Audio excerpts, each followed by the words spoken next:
So thank you, sir. Well, you know what? I did one of the very first videos for. It's true, he did. It was called Epic when I played it. Yep, I believe I covered the final retail version. Yeah, they never contacted me. I don't watch Kickstarter videos though. They're the same people who did Unsettled, which I actually backed that based off of playing Vindication. When I saw Unsettled on Kickstarter, I backed it before it ended today, just based off the previous game. Did it end at 800K or so? I thought that's. I didn't see where it ended. I had it on my watch list once I bought Vindication, just in case I liked it, and I played Vindication with my buddy Richard, and we had a great time. And we didn't even get it 100% right. We were kind of still fludging through the rules a little bit, but I went home, read it, watched a few more videos on it, and then I insta-backed Unsettled. I don't recall where they ended though, but it was but Vindication was a lot of fun, and I'm looking forward to diving deeper into it.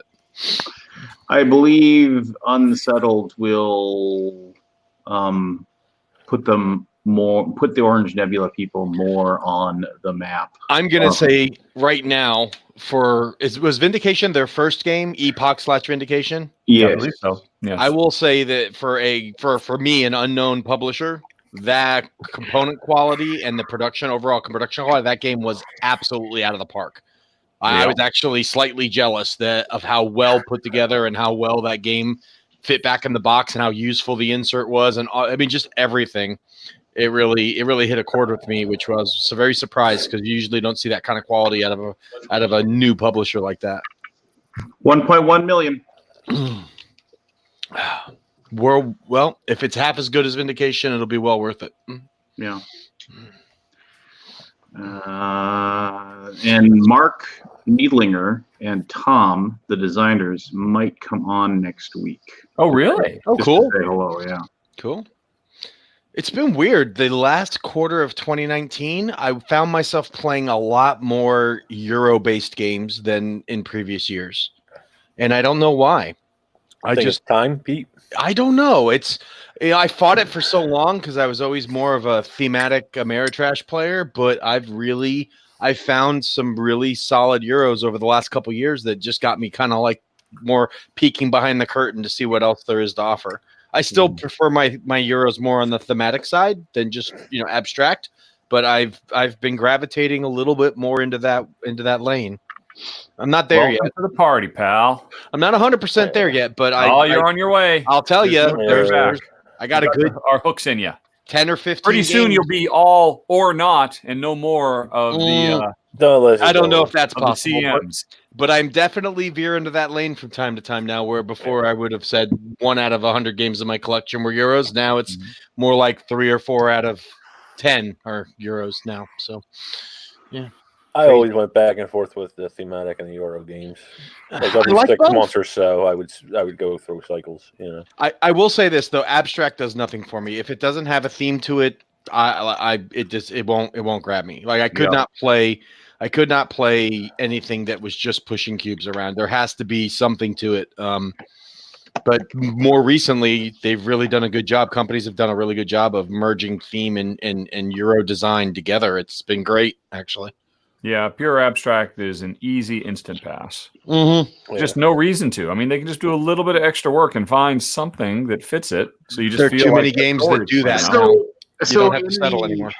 In the late 90s, my understanding, because I talked to somebody who was a big abstract player, and I guess in the late 90s to early 2000s, that was the big push for games then. It was just completely just the games almost looked artistic, and it was just there was very, very simple rules but deep gameplay.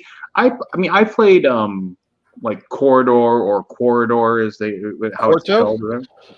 No, Corridor, the one where basically it's you're trying to move your pieces to the other side of the map, and each turn you have you have 2 choices of what you can do. You can either move one of your pawns 1 space, or you can move. Oh, I've got that. I thought that walls. was in the same family as Quarto, though. It looked like similar pieces and stuff. Well, maybe, but it's you play a wall or you move your guy, right? You play a wall or you move guy. Yeah. Me and my daughter like that. I was just gonna say Quarto and that game, which I didn't know that was the same game you're talking about. are one of the few abstracts that I do enjoy because me and my daughter can play them. But more often than not, I'd still prefer theme. Yeah, it's just, but that was like that was the heyday of the pure abstract, I guess. Mhm. Whether or not that means anything, I have no idea. No, actually, Quarto is a really good game. I like Quarto a lot. Same thing with like Can't Stop. Not a lot of theme to that.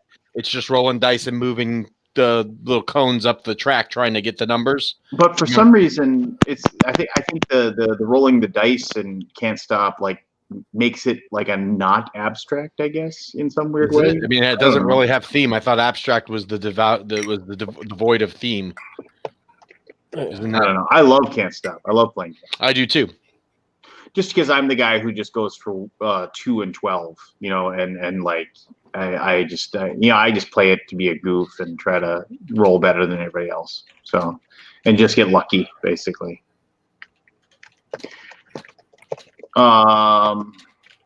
What's with the new logo, Lance? Oh, I didn't know you noticed. Oh, what? Little me with a new fancy logo? Why, yes, I did. The videos went up live today, I believe. Jim Felly. No, every one of my videos that I've done in 2020, I've used the new logo. That's just it's part of like the rebirth / change of the channel. One I can hear. That will slowly but surely I'll you know, there's different things I'm going to be doing as far as I've alluded to a lot of it here. I'm going to have a fair amount. We can hear you, Jim. If you can't hear us, now we can look at You Jim's can look at table. my desk. Yes. Who'd we lose? Keith was having microphone issues, and it looked Keith like said, "Screw this! I don't want to see Jim's freaking desk. I'm out." Yeah, it looks like he was having microphone issues. He took his microphone off and was fumbling around with it. Oh, it was Keith? Don't know if he is coming back or not. Well, anyway, yeah, it's like the logo, and then like if you look closely, the wood in the background is actually a Viking ship. Oh, really? Yeah, if you look at the background, if you so, yeah, I mean, but that's just like I'm going to be doing a lot of role-playing game content, just kind of doing stuff that like gets me excited about it. I'm gonna, but still do board games, and also, I mean, like I did one for Unsettled. The video I did for Unsettled was like literally right after a play. Like my friends left, and I set the camera up quick, and I was able to do it like that. And I think. What is going on? I have no idea. You may want to mute Keith is back, so I assume it's him. What the hell you doing, Jim? What are you doing, Jimmy? I think he's also having issues. I don't think you can Can you hear me now? I can hear you. Fantastic, Keith. Thanks for coming back. Are you getting a reverb off of me at all? Because I took my headset off. No, you actually sound pretty good. Okay, because that's just off my iPad. I lost all your audios, and the only person I could hear was Jim. It was freaky. So. And Jim's having issues. He just dropped too. Maybe you guys got some kind of weird quantum flux. Well, anyway, the whole thing is that in the past I used to play, like way back in the day, I would play a game and my friends would leave and I would set up my camera and I would film like literally like minutes after they left. And so like the game would be fresh in my mind, right? So it was so much easier to do the gameplay portion of the video that way, just because I wouldn't forget about silly little rules and stuff like that. So I'm going to be trying to do that more often this time around, especially when I just have like game night at my house and just whatever game I end up playing, whether it's, you know, and the thing is that I'm going to try to limit my Kickstarter videos to 1 or 2 a month at max. That's my other thing I want to do. So just be doing stuff that I like. So Lance, do you need me to PayPal you the money now or later for having Jaws as your #1 game of the year? Hold on a second. My older brother's calling me. I got to answer this just in case. All right. Talk amongst yourselves. So what has everyone played this week? I have not played anything in the new year because we just got back a couple of hours ago from spending time with Jen's parents down in Arizona. So I am off the grid, but I need to get back to work because, as always, there's an infinite list of stuff I got to cover. I can only imagine. I mean, I even know how busy my play log gets just trying to keep up with our games, let alone trying to do stuff from numerous publishers. Have any of you? Did any of you hear about the layoffs that happened with FFG and stuff? No, I saw somebody on Twitter sent their regards. Yeah, apparently. Actual information about what happened. Apparently, what happened is they shut down Fantasy Flight Interactive, which was in charge of their digital games. I don't know if the work digital apps, like the Lord of the Rings thing. I don't know if that's part of it or if that was under Asmodee's digital, but I apparently they shut that the whole department down. Yeah. And then they also did a mass layoff. I don't know the numbers of people. All I know is that my Facebook blew up with people checking on people to see if they were okay. And it looks like a large chunk. It looks like it was just one of these cullings where they kind of like just decided to trim the fat a little bit. So, but the entire FFG Interactive is gone now. I'm from what I was told, it had a lot to do with the Lord of the Rings online card game and stuff was a big part of what they were doing. I don't know. I know that they've got future Lord of the Rings app expansions coming out, so I'm guessing that maybe Asmodee Digital was handling that, or maybe Asmodee Digital is just going to take over their workload, so they decided to cut that department. I don't know the particulars. I just saw what was on Facebook like everyone else, but from what I was told from the people that I was chatting with about it is that the entire digital department got chopped, and then as well as a decent chunk of other employees from other areas. So. Sad day. Usually that shit happens, right after PAX. What other areas? I mean, what other areas are there? Just all over. Sales, marketing, everything. Development, writing, RPGs. Apparently, a lot of people in the RPG departments were cut. They don't know what that means. Is it, now that they have so many studios, are they going to piecemeal that work to other departments? Everyone's speculating. Nobody knows. Were these all salaried employees in main headquarters? I think these were all people that were located in Minnesota. Yeah, I know some of the marketing people that got cut were people that lived in Minnesota. I do not know where the digital studio was at. If it was in Minnesota or somewhere else, I don't know that. I'm going up there at the end of February. So I'll probably find out a lot more then. But I have no idea. Are you talking about Adult Swim? No, Fantasy Flight had a giant layoff this past week. Because apparently Adult Swim got shut down too. They lost their funding from their parent company. They lost over 100 employees. Oh, really? The entire Adult Swim is gone, or just a big layoff? It looks like the entire Adult Swim. I was just catching it on Twitter. Oh, that sucks, man. I watched the cartoons every night. They were big in Atlanta. Their headquarters is in Atlanta. Are they part of Turner? Are they part of the Turner broadcast system? No, it was something else. I don't remember offhand. I know their headquarters in Atlanta because when I go down there for work and we go to lunch downtown, we drive right past the Adult Swim headquarters. That's going to suck. I enjoy a lot of their programming.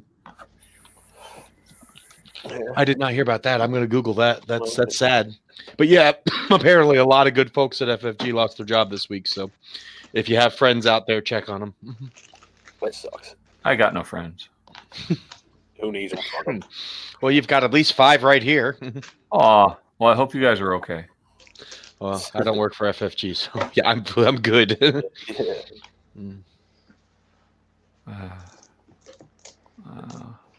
So, what does that mean for the industry? Do you think it means anything?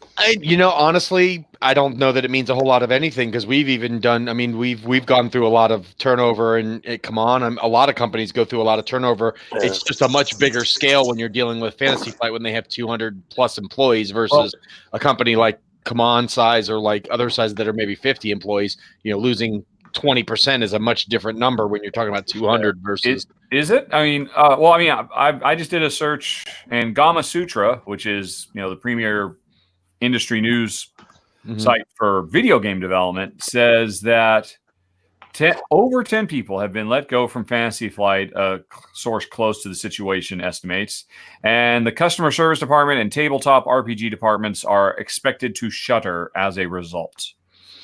Yeah, well, I knew that there was RPG people that were involved, but that doesn't even mention Fantasy Flight Interactive being shut down, which should probably another 10 shutting down.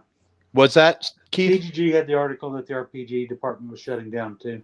Okay. Yeah, I can't find the Adult Swim thing. I'm hoping that I read it wrong, and I hope so too, because Adult Swim's. I go to. Well, I mean, sleep Adult every night. Swim is propped up by Rick and Morty. It's not. Yeah, and they've got like Family Guy reruns, and they do Yeah. all of the Robot Chicken. I can't imagine they wouldn't get funding. You're just spreading scurrilous rumors. Not intentionally. I swear to God, I read it. Trying to test out the reach of the Alaboom. See if that spreads like wildfire on the Twitters. Like Wild Ember. Yes. I'll see if I can find the post that talked about it and see if it goes into more detail. I honestly don't expect there to be a lot of details out there. Usually this type of stuff is fairly sensitive, which it should be. But I figured since a lot of you know a lot of people in the industry, you guys would have heard of it. I'm surprised that you hadn't. It was big. It was all over social media the last 2 or 3 days. Again, I got no friends. No friends. That's me quoting Lenny Smalls from Raising Arizona. Ah. God, I haven't seen that movie in forever. Oh, that's one of the greatest movies of all time. Got some exciting stuff coming my way, though. I got my notification that Consumption and Eclipse from Colossal are both shipping over this week, so those both should be here fairly shortly. Is that a reprint of? Yeah, Colossal got the rights to Eclipse, and they did a few things to it. Yeah, it's supposed to be shipping as we speak. I believe the first wave of fulfillment started, and they said they'd have it all shipped out before Chinese New Year, so everything will be in transit before the big shutdown. And Consumption's already shipped. I got my email from Funnigan that it was a tracking label's been printed and that it was expected by the end of this month, so it should be leaving there soon. What are the components like with Eclipse? Is it like the original one with that? I think they actually bumped up the quality a little bit, made a nice playmat for it as well. They made trays that hold all the stuff, almost like the deluxe trays in the old Eclipse that you could buy third party. Those are now part of the base game, but yet the Colossal Eclipse looks really nice. I actually sold my old Eclipse when that Kickstarter came out, while that one still had some value, because I knew I was going to back the Colossal Eclipse. And apparently they streamlined it a little bit too, so it plays a little bit quicker now. So, yeah, I didn't like that player board was a little fiddly with the very first edition. You know, you bump the cubes and you're screwed. Yeah, and these ones have recessed trays where the cubes fit in now, so you don't have that problem. Eclipse is a fantastic game. Yeah, it is. I'm gonna have to look into this. What was strangely enough, one of the founders of Colossal Games is leaving the company. Travis? Travis is leaving. What? Yeah. He's the founder. He started it. He was, yep. Mm-hmm. Yep. He is going off to do his own thing, and this was his own thing. Well, I think he had partners and stuff. I think he originally tried to start it as his own thing, but needed partners, so it wasn't ended up not being his own thing, but more of a co-op thing. And now I think he wants to do his own thing. Well, what else do you know? Well, nothing I can share right now. I mean, okay, but see, he was functionally the chief creative officer of Colossal, right? Functionally, yes. Yeah, so that's certainly going to have an impact on what game. Wow, that's crazy. I leave town for a few days and look what happens. Yeah, everybody's got delusions of grandeur. So a friend of mine just posed a really interesting question. I know Lance will enjoy this question. I don't know if the rest of you will care as much or not, but I had posted an article that said something about Universal possibly looking at rebooting the Jaws franchise, which it could be fake or not because this news source is not super credible. But a friend of mine said, if you could recast the original movie, what actors would you use? The Rock. Got to bring in the money. So immediately my mind is... So he could, punch the shark out? I mean, you got to bring in the money. He brings in money. It's either The Rock or Momoa. I think... it could be The Rock, but he's the swimmer who gets eaten in the very first scene. It doesn't matter. Around He'll bring the money at night. As long as I immediately think that I would probably have to cast... oh, shoot. What's his name?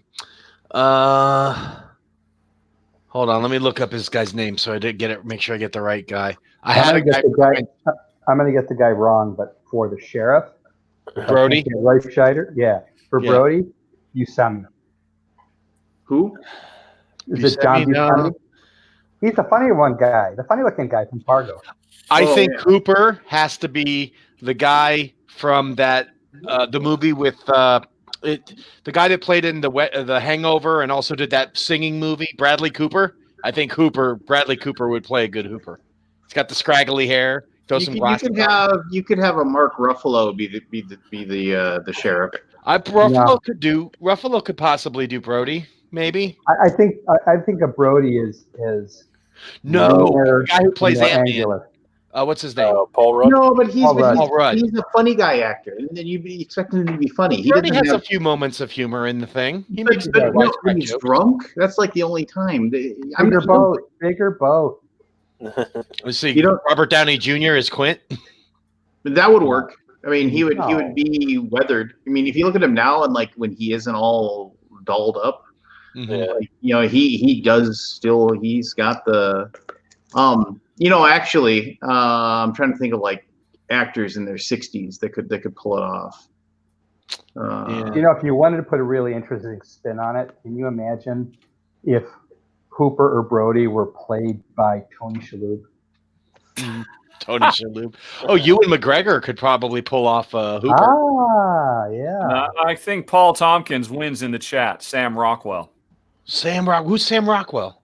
The Sam guy who He's Yeah. he's a you'll that guy recognize actor. a million things. He was Hammer in Iron Man 2, and he was right. crew member guy in Galaxy Quest, Mm. Yeah. and he was in Moon, and he's perfect. Moon is fantastic. You wanna get- Yeah. No, he is a good actor. He's saying he would play Brody. Yeah, You want to get an old guy for Quint? What about Mickey Rourke? Christopher Walken. Oh, wow. Mickey Rourke would actually work pretty well. yeah, that makes a lot of sense. punch I mean, he's a that shark phenomenal in the- actor. Hmm. Yeah, he could really chew the scene up with that. That's good. But We're halfway regardless, there. they just shouldn't do it. Or you're No, 2/3 they of the way shouldn't there. do it. I'm Yeah. actually, as much as most people would think that I would want that. It's the last thing I would want. I would much rather see them take the franchise and do a whole new movie rather than reshoot the original, because the original is a classic and it still holds up. Technology aside, obviously the movie still holds up today and you can watch it and enjoy it. I would rather them just make a new Jaws movie, maybe 30, 40 years later with all new people and, maybe a few reoccurring cast members that are still alive. But I would never want them to redo the original. I think that's just it's not needed. Ooh, Bruce Campbell. That's a good call too. Bruce Campbell could play Chief Brody. Everybody would wait for him to be campy and not Chief Brody, because Chief Brody, remember, he's young. He's like in his like late 30s, early 40s. Yeah, I Cooper's supposed to suppose. be like late 20s, early 30s, Yeah. and Quint is like I would he was a young man in World War II, and this is a movie set in the 70s. So he's like he's hitting his like 55 to 60 years old. Yeah, it is. That's true. So I mean, you just got to kind of think of that, and the thing is, you can't insert a humorous person that like a Paul Rudd is known for his humor. Even his roles where he's serious, they expect him to like he still cracks wise, But because of Richard Dreyfuss was a big part of the comedy relief of the first film. He that. was. Exactly, but you can't. I don't think you can have a Paul Rudd do it. I mean, Robert De Niro as Quint. way too old. I mean, did you see Yeah. Robert De Niro trying to move around in The Irishman? I mean, it I was, thought about Chris Evans, but I think he's too. Too handsome. Yeah, he's not grizzled enough to be Quint. I think he's too physically fit to match what Hooper is supposed to be like. And he could play Brody, I guess, but he may be too young looking, even though he's not actual age, but he looks much younger than he is. So here's my question to you. In the remake, if they did a remake, do you have Hooper bang Ellen Brody? If they go by the books, there would be the whole mafia stuff. There would be the affair between Ellen Brody and Hooper. There'd be a lot of stuff if they did it that they could go in a different direction. But I still and the chief is the only one who lives. yes, correct. Hooper dies in the cage. Yep. And And Quint actually dies like Ahab. He gets drowned. Mm-hmm. He doesn't get eaten. The rope wraps around doesn't explode. The shark also, I believe, drowns, doesn't it? Drowns. In the book, the spoiler for a 60-year-old book or whatever. The shark. It's like literally the most anticlimactic ending ever.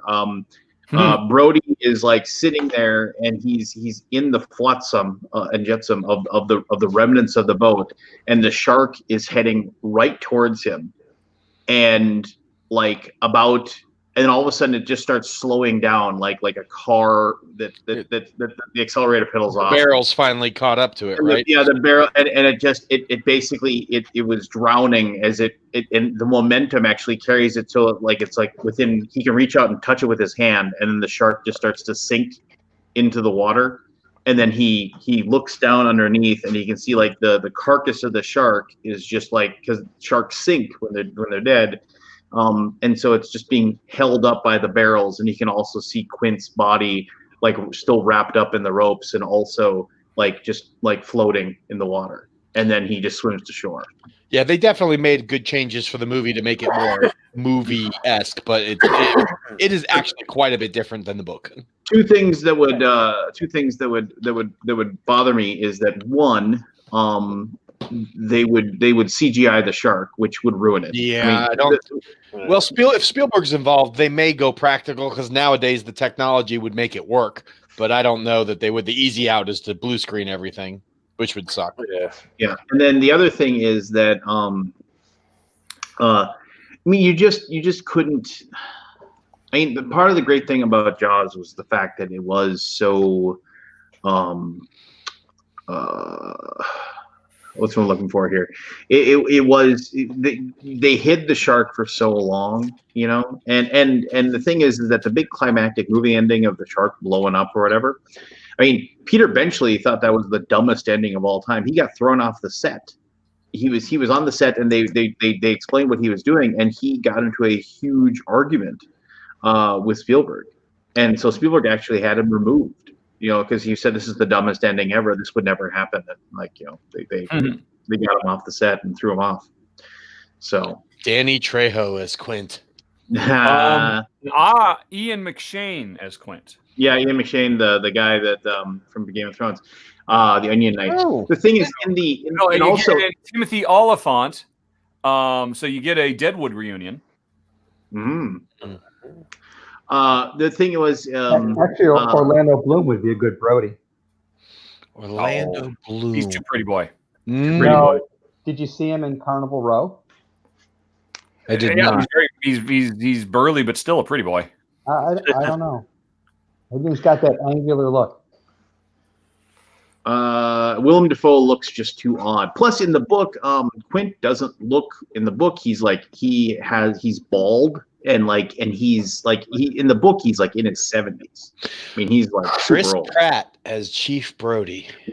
No, won't work. Everybody's just gonna see him and immediately think Star-Lord. Patrick Stewart. Patrick Stewart is awesome. And what, Green Room? Was that actually? If they remade it, it would be interesting for them to get somebody completely different for like a Brody, and bring in who's the guy who played the main character in Black Panther? Chadwick Boseman. Yeah. Or the fan cast, they put Will Smith as Brody. I'm like, No, not Will Smith. Actually, yeah, Boseman would be a really good Brody. He would be a really and because that would play. I mean, not to bring race into it, but I mean that would definitely play well into the fish out of water, because Brody he's not from there, and he's kind of considered to be an outsider. So you bring in Boseman in like this incredibly white community, and like he was a cop in New York, So it's just like that. He played a pretty good cop in that other movie he was in. I forget the name of it, about him catching the cop killers. It was He's good dramatic actor, taking aside his superhero stuff. Yeah, I think that would actually work. That's a good call on the Chadwick Boseman. That's a good stab right there. I like that. Clancy Brown as Quint. That is actually pretty good, King Fat. Clancy Brown, who's that? He's He's the bad guy in the Highlander. He's been in 1,000 movies. Oh, the Kurgan? Kurgan, yeah. Have you Oh, seen wow. him now? I mean, he is old and he is grizzled. He's got gray hair. There was a picture of him recently where he had this big beard. He had most that of the- line where he yells at the shark, "There can be only one." He's the Yeah, shop, probably. he's the shop teacher on the Goldbergs. Yeah, I heard he was on the Goldbergs. There was a whole Highlander episode about a club at school. Yeah. Oh, here you go. All right. Yeah, and he'd already been on the show. Brad Pitt is Brody and Jennifer No. Aniston as Ellen Brody. Uh, So you're Yeah. going to have help me with the name here because I don't remember the actor's name. But I'm thinking about a character for Quint. Actor for Quint? Do you remember the movie The Usual Suspects? Of course. Who played Fenster? Fenster. I don't The know. guy who mumbled. That's Benicio del Toro. Benicio Yes. del Toro, yeah. Yes. Ooh, Del Toro. I didn't think about him. Who played the bad guy with the heart of bad in Last Jedi? Yeah. By the way, I have something to say about Last Jedi when we're off of Jaws. All right. Kurt Russell as Quint. Oh, that would be good. Yeah. He could do it. He could And totally it would totally fit into what the stuff that he's doing now too. I mean, And like Keanu Reeves could play Chief Brody. I know kung fu. Yeah. Michael Yeah, Keaton. but no. Looking at Kurt Russell, like pictures of him now with his beard and everything, he could Yeah. totally he could totally rock it. That's a really. He's 68, perfect age. He's still pretty fit. I just really hope they don't do it though. It would be much better. If I mean, they it's just- cool to kind of speculate on a classic movie like that and having all these new casts put into it, but damn it, just make a Jaws sequel. Use the franchise if you got to use the franchise. Don't reboot the original. If you're gonna remake anything, for God's sake, remake The Revenge and make it good. What are you talking about? I bet Michael Caine's up for it. It bought him a house. I did like somebody recently told me about. I was watching some like things about I was watching an interview with Alec Guinness, or I should say Sir Alec Guinness. So like he was finishing up Murder by Death, and he came back into his dressing room or dressing trailer or whatever, and somebody had dropped off the script for Star Wars for him. Mhm. And then he saw that it was by George Lucas, and he said that he really liked American Graffiti, and he thought that George Lucas was this up and coming director, and he was like, "This sounds amazing. I really want it. This sounds awesome." And so then he picked up the script, and he started reading it, and he was like, "Oh no, it's science fiction." But he said, "I found myself, I couldn't put it down. I kept reading it. And so he said the dialogue wasn't so great, but he said he thought the movie would be excellent. So he agreed he met George Lucas, thought the guy was just brilliant, and he really hit it off well with him. He agreed to play the part. And then like he actually reworked a lot of the dialogue and like helped, do things. And so then when they got done with the movie, Lucas, they went to a screening, and Lucas said, this is really good, and it wouldn't be so good if it hadn't been for you. And he's like, he was getting 2 percentage points, like 2%. And like he always got like some small percent. He was like, it won't ever amount to anything, but he got 2% on Star Wars. And George said, you helped out so much, I'd like to give you another 0.5 point. And he's like, oh, well, that's nice. And so then he thought about it. He went home and he thought about it. And he talked to his agent, and his agent said, we should probably get that in writing so they don't forget. And he's like, yeah, you're right. And so then he called up the financier of Star Wars, and he said, George Lucas and I, we had a conversation about he was going to increase my percentage. And he goes, oh yes, the extra 0.25% we were going to give you. He's like, in the span of one day, because he hadn't signed it, he lost 0.25% of what he had. But obviously, and then like he said that he would after that movie came out, he would go out to dinner, and he would always pick up the check, and people would like say, oh, you don't have to pay. And he's like, and he would just look at everybody and say, Star Wars. And then he would pay for it, because he said he just basically didn't have to work after that because of the percentage that he got. So anyway, it was pretty interesting. It was an interview with him that I have never seen, and yeah, that guy was pretty cool. He got nominated for Best Supporting Actor for Star Wars. Something I keep forgetting, and then I see it, and I'm like, oh yeah, pretty cool. So speaking of Star Wars, that's a nice segue. Yeah, there you go. I set it up for you. Thanks. So, we obviously, like most people, went over to Christmas time to see the new Star Wars movie. And my daughter was, she's Star Wars this, a little okay, blah, blah, blah. But she enjoyed it enough where she wanted to see the first two movies from the third trilogy, right? 7, 8, before, and then go see 9 again. So we watched them together. And my experience and enjoyment of those movies was much different watching them back to back, one on a Thursday, one a Friday, one Saturday.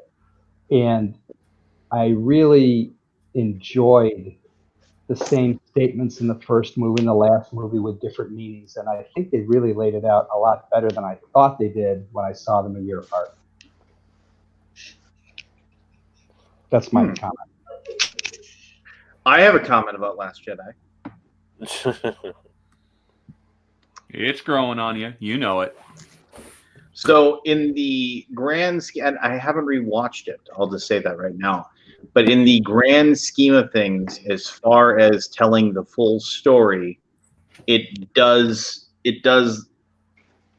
what it can to bridge the two movies. It's still my least favorite Star Wars movie, but I see it in a better light now, basically because of the fact that it does bridge Force Awakens and Rise of Skywalker. Rise of Skywalker is my second to least favorite movie. Mm-hmm. So yeah. So the thing that made those movies so much more interesting to me was the line from Kylo Ren in the beginning and the end about, I know what I have to do, but I don't think I'm strong enough to do it. In both of those statements, for the definition of the character's future with different meanings, I thought was really, really well done. Well, I thought the dialogue in the movies was definitely a cut above what we were used to. I mean, 4, 5, and 6, very campy dialogue.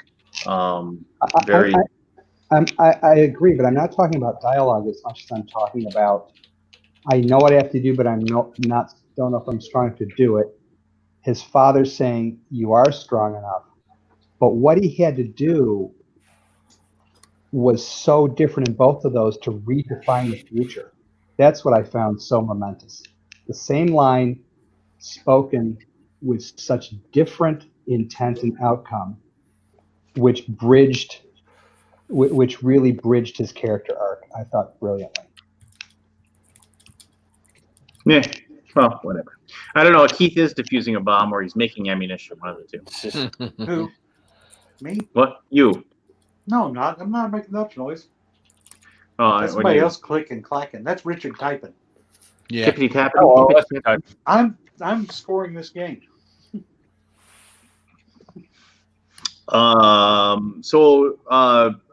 Fairly big news in the world of board games. Massive layoffs at FFG. Yeah, we were talking about that while you were gone. Yeah. Do you have any insider info?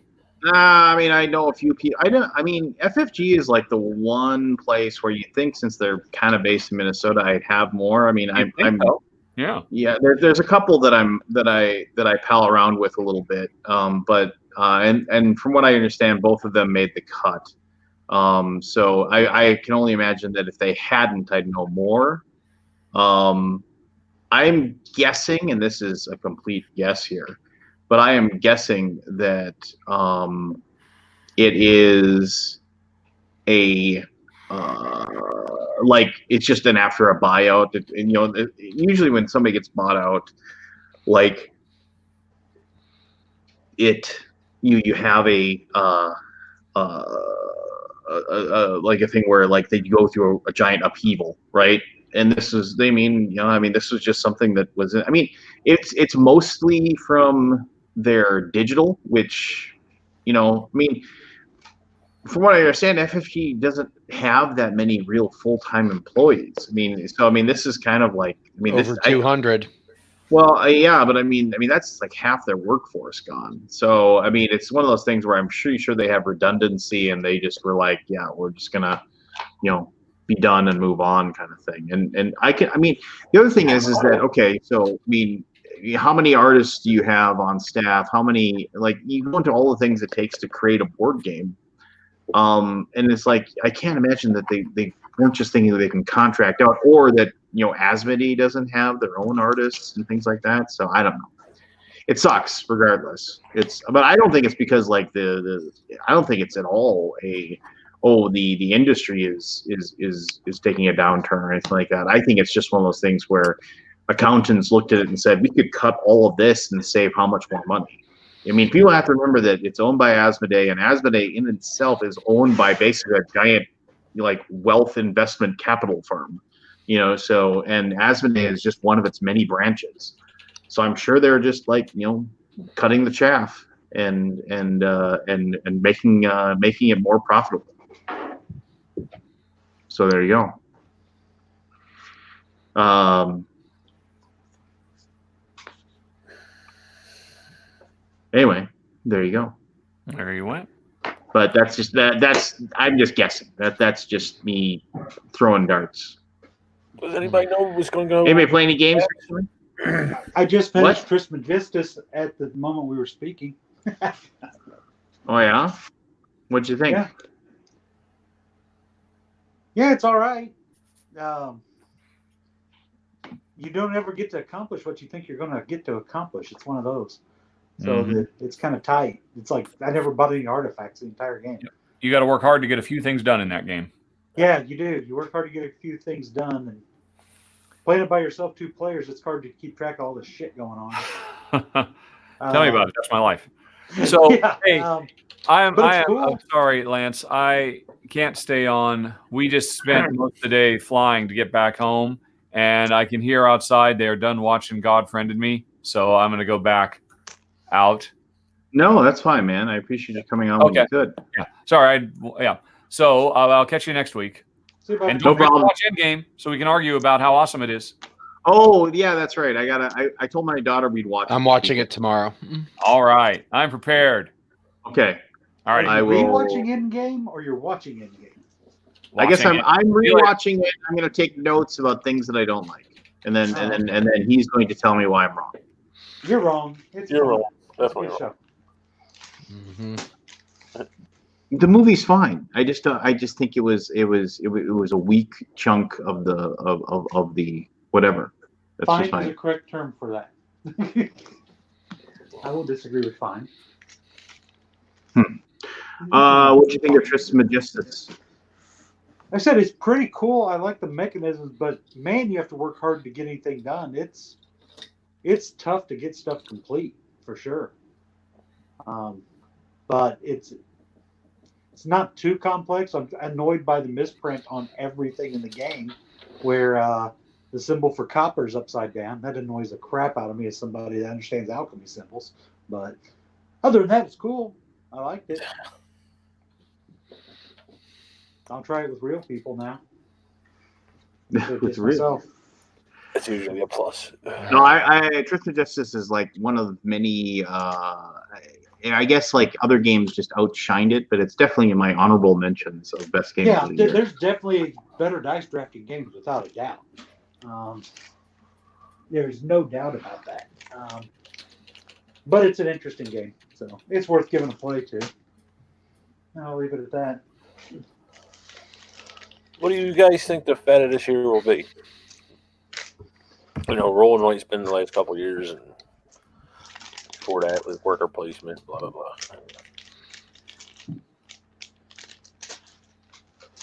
What's your question, Barry?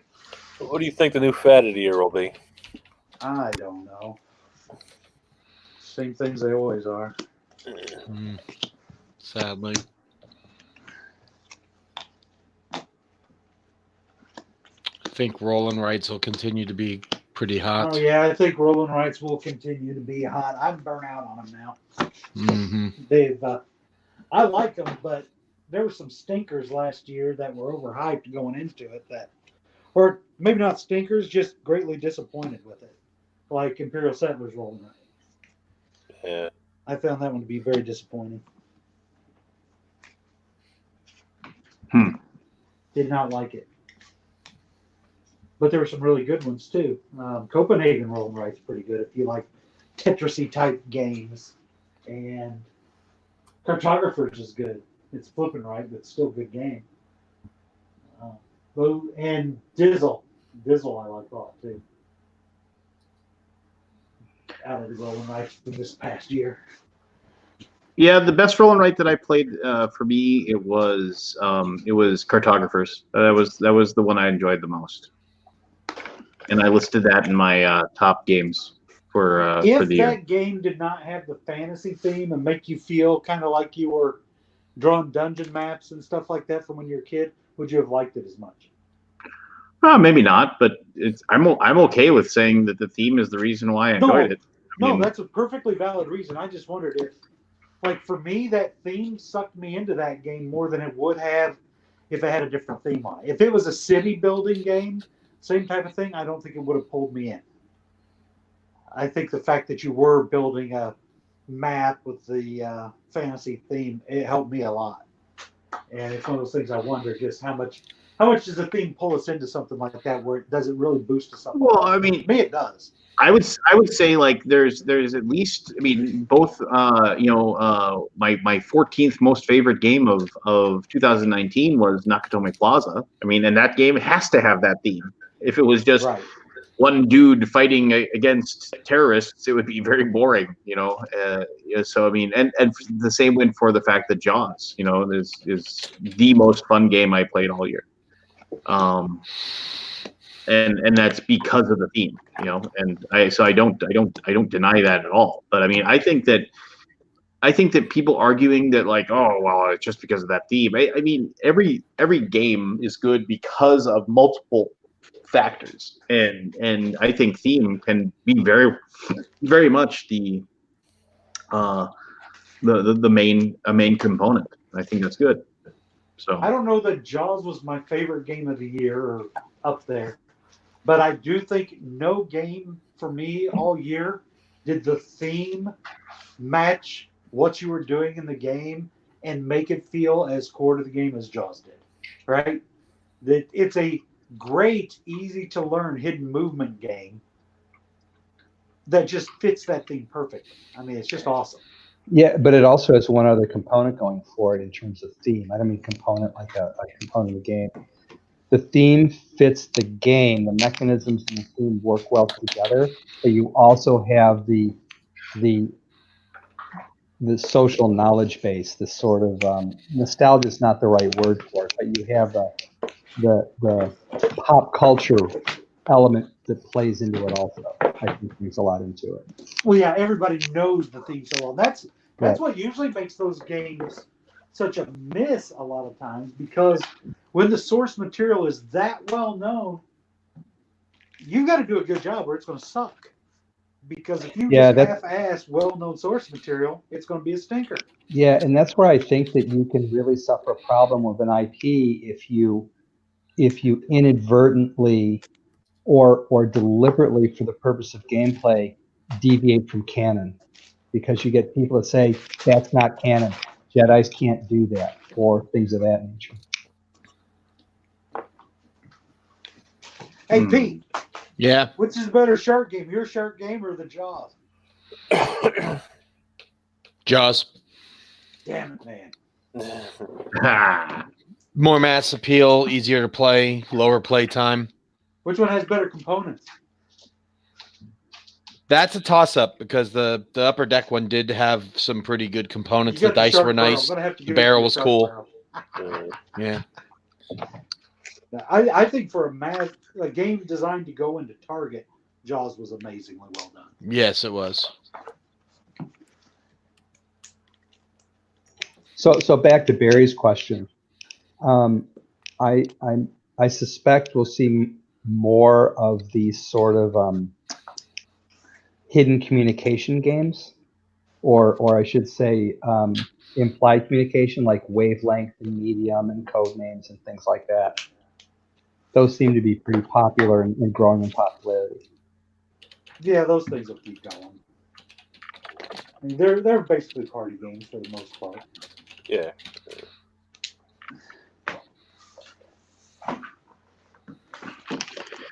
All right, what fad would you like to see happen? I personally would like to see more games give players the ability to easily become immersed in the game where they feel like in a role-playing game where you feel you're part of the game and the flavor you bring enhances the flavor of the game, not just I'm a player playing a role on a card.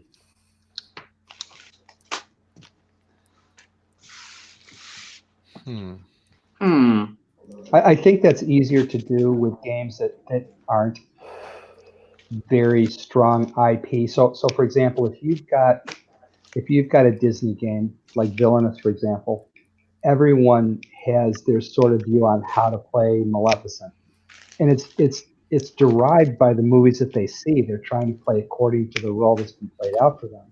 There's not a lot of room to make that character your own. Whereas if in something where there's not a lot of anchoring in the media, you have more room to open up. And it's interesting because I think that tabletop RPG players are more comfortable doing that than perhaps your typical board gamer, especially a war gamer who wants to follow rules and is maybe less inclined to house rule things or automatically start varying the rules to fit the table style. So I think, in short, I'd like to see more games, and I don't know how to do this, I'm just speculating, enable the culture of the table, the culture of the play group to help make that game their own game more easily.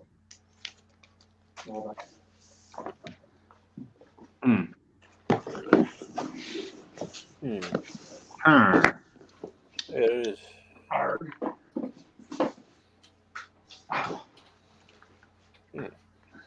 What?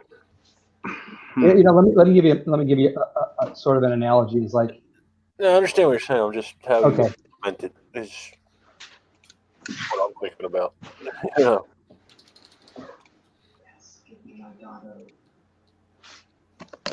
Hey, I got a new mat for my table. What was that? It's the Viking mat from Berkey. Oh, you lording that over me? Just showing you. I want one of those. It's pretty cool. I liked it. Yeah, it'd be good. It came the other day. Oh, Dad did it. Isn't that nice? Speaking of water-themed games, I tried Cooper Island, finally. I like that game. I like that game, but man, that game, I feel like I'm not getting anything done most of the time. But I do stuff, but it feels like an eternal struggle the entire game. It makes me think of Agricola in that, oh God, I got to make sure I can feed people. There's so much I want to do, and I can't get any of it done, but I can do this. But, oh, when I actually get points, it screws my ability to get more points. Now what the hell do I do? But it's kind of cool for the same reason. Aldi didn't care for it as much. Really? Yeah. Would you play with him? I didn't play with him. He was playing it. He put up a picture, and it wasn't really clicking for him, which made me get mine out to try it. And I see why. I can see why some people may not love it. I like it, but I need to play it again. But it stressed me out the entire time I was playing it. Was it a good stress, or was it one of those things where it was like? I think it was a good stress, but there are definitely people I play games with where it would be a bad stress. Like they would struggle with it and they'd get mad. But some of the other people I play with would be like, it's right up their alley. They like it to just punish them. I randomly was in GameStop for some reason. I went to get a controller for my kid because he wore out one of his Switch controllers. And they had Final Hour sitting in there, so I picked that up. What game? The Final Hour, the Arkham one, or Final whatever it is. Oh, yeah. And So it's a Euro Arkham game Mm-hmm. at its core. I didn't love it. I didn't hate it. It is okay, but I didn't love it overall. It's fine. Yeah, I think it got more positive buzz at Gen Con than it deserved. Yep, that's exactly what I think. I played it a couple times and then I was done. Yeah, I handed it off to somebody. I don't remember who I gave it to. Yeah, I'll try it again, but it won't stay very long. I've been ruthlessly culling, and Eric managed to find a game store back home in Wisconsin that would take trade-ins of games. So I sent my coal pile to that store, and that's where I ended up getting Trismegistus and some New Mansions expansion and a couple other games. You know, we got a few $100 out of them, so I That's managed good. to get some new stuff that way. It's so to me it's weird that people like board games that are taking used games or whatever. I think obviously that's gonna become more and more commonplace just because people's collections are getting burdensome. I mean, I'll say this. Do you think, well, let's put it this way. Do you think that there'll ever be like just a used board game store like there are like used bookstores? I'm surprised there aren't some. Most already, game stores but have a used section now. Anyways, none of the ones around me have one. almost all of the ones here do, and Yeah. most I of my wish more did, customers have a because used I'd game sell them section. cheap just to get rid of them. The few I do have. No, I don't think the hobby's that big yet, Lance. Or I don't think people think about board games enough for that. And there's so much risk of when somebody is turning one in, did they jack something up? Is something missing? And Yeah, et cetera. It's not like that's a little bit different. So one of my favorite things I used to do, there used to be like, there was a place, it was Ernie's Discount Bookshop. It was, and everybody called it Dirty Ernie's because it was this little hole in the wall that like basically like, I mean, like maybe the place was 8 feet wide and it was like 25 feet deep. And then in that 8 feet, he managed to stack up, it was like 4 or 5 shelves of books, right? Yeah. And he actually split them up in like categories. Like he actually went to the trouble of like, these are the mysteries, these are the westerns, these are the romances, these are the science, like the sci-fi fantasy books. So I remember I would go in there. I remember one day I went in there with I printed off every Hugo and Nebula award-winning book of every year. Like those are the top science fiction books. And I had a list, and I went in there, and I was able to like, and he would always just he didn't care what the book was. He would just charge you half of whatever the price on the book was. Like half price books. Yeah, so like literally like if the book was like from 1972 and it cost $1.50, he wanted 75 cents for it, and he didn't care. But they called it Dirty Ernie's because behind the counters where he kept all of his Playboys and penthouses and everything like that he sold. And but yeah, he died and his wife took it over. And I remember like when I read that like she had had like a stroke or something, and then like yeah, Dirty Ernie's was just no more. But I still see where it was. It's like some weird other store of it.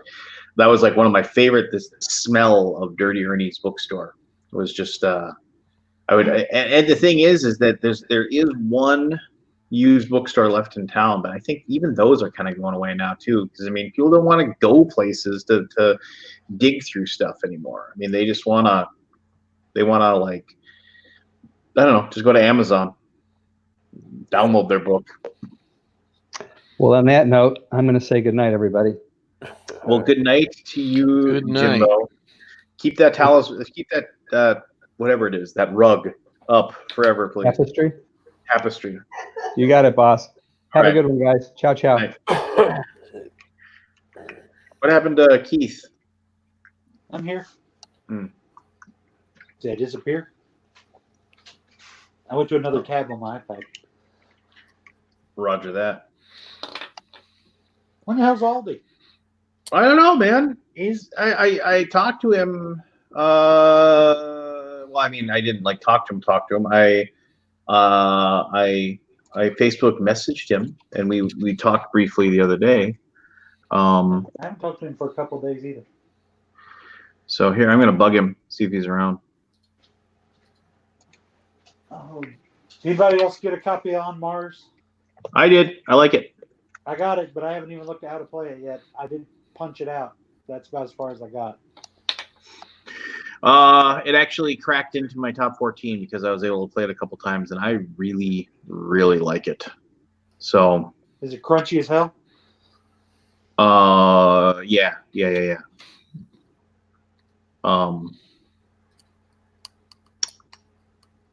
Very, very much like it. So I got my Kickstarter copy of Wavelength, made my employees play it. They really like that.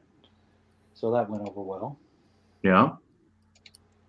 And, Good. I got my copy of Candyland Advance from Come On. And it's the painted version, so it looks cool. Wacky races. It's a good little family game. But or it's a family game. How's that? But I really dig my painted cars, so I like that. I'm trying to think if I've done anything else because I haven't seen you guys in a while.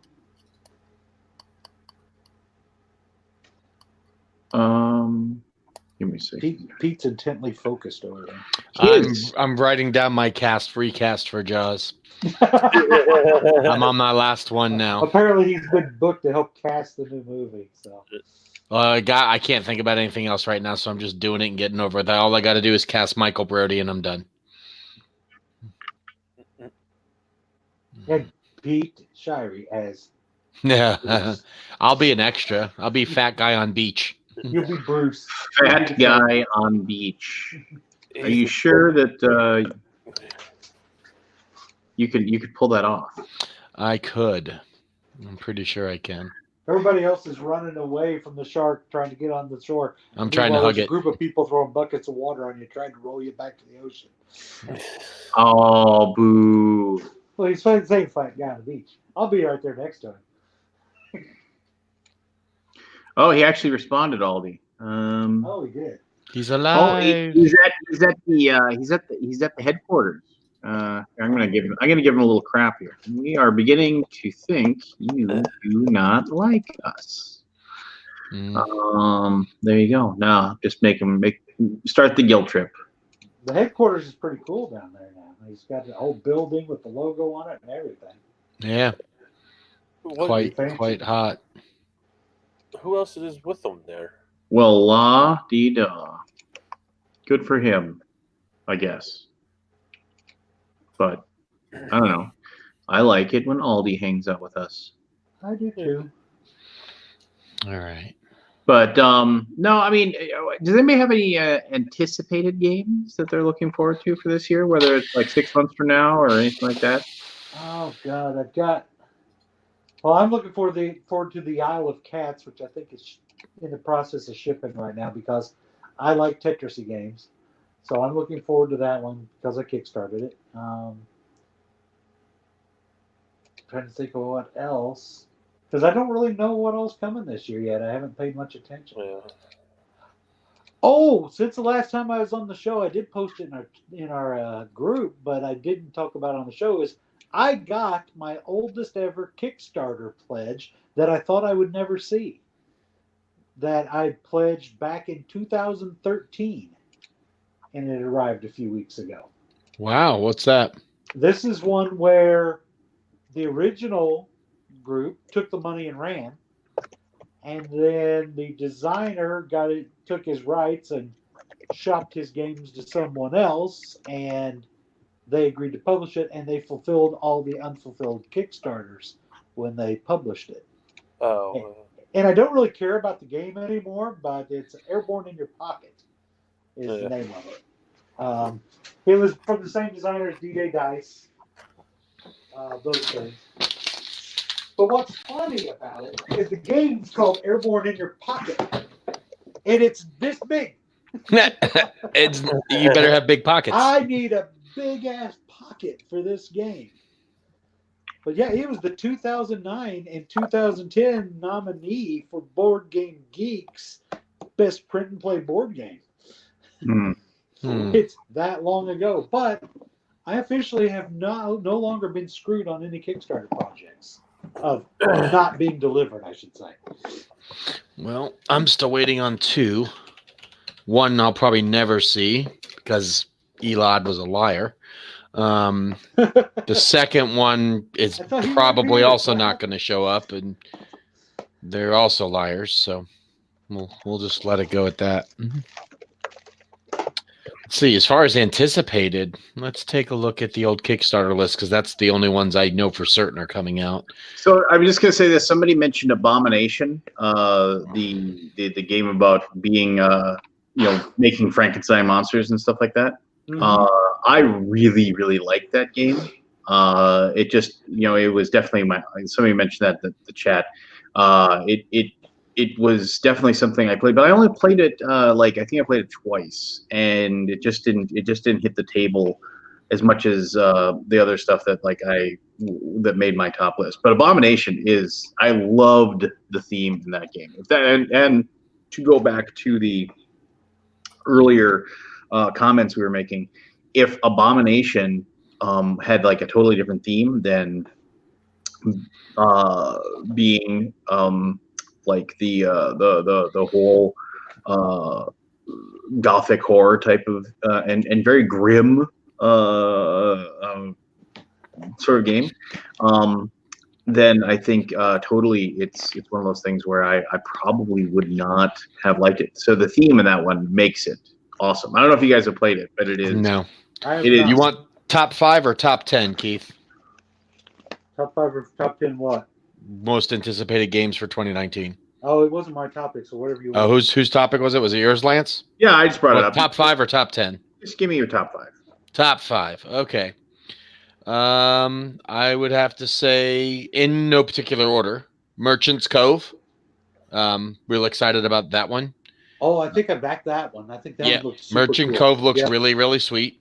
The new role player thing that was just announced, where the adventure game role player, where you can take your character and put it into, although that may not make this year. The Kickstarter's this month, but I don't know if it's going to be out until maybe early 2021. But I'm excited about it regardless. Trick Shot, ice hockey. I'm just going to say I'm lucky enough to have I'm good friends with, I shouldn't say good, but I mean, whenever I see Keith Matika, we always are able to pal around, and he tells me a lot about the stuff that he works on. And that is a game that he has taken his time to make that game amazing. So that's going to be an extremely good game. Anyway, go ahead. Tidal Blades is another one that I have a very high interest in. That one's late. Yeah, that one is late. That one's supposed to be in October, and which one? Tidal Blades. Oh yeah, I backed that one as well. And let's round it out with Street Fighter, the miniatures game. I'm more excited about it because of the production quality, not so much the game. The game is decent, but it's really for all those pre-painted Street Fighter miniatures. I'd probably actually be more excited to get my hands on Alter Quest from the Sadler Brothers, which is kind of like a Hero Quest redone, Dungeon. I remember that one being shown. Yeah. Yep. Those would probably be the first 5 to come to mind. That have a chance of coming out in 2020. Hey, is that cool looking pirate game coming back to Kickstarter yet? No.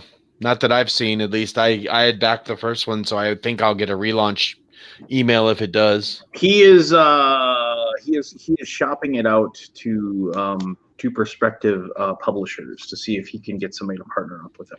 So he's not going to do Kickstarter. He's just going to put it. Well, he'll go back to Kickstarter if he has to, but he will. He's trying to see what he can do as far as the only one that's a really good list you have. I would add Oath, the big giant boss battle. What was it? What was that? Oathsworn. I didn't know anything about that. I totally backed Oathsworn, and also they announced the newest Cole Worley game from Leader Games, Oath Chronicles of Empire and Exile. That game looks fantastic. If you are a fan of like Root, it's going to Rut. What's Rut?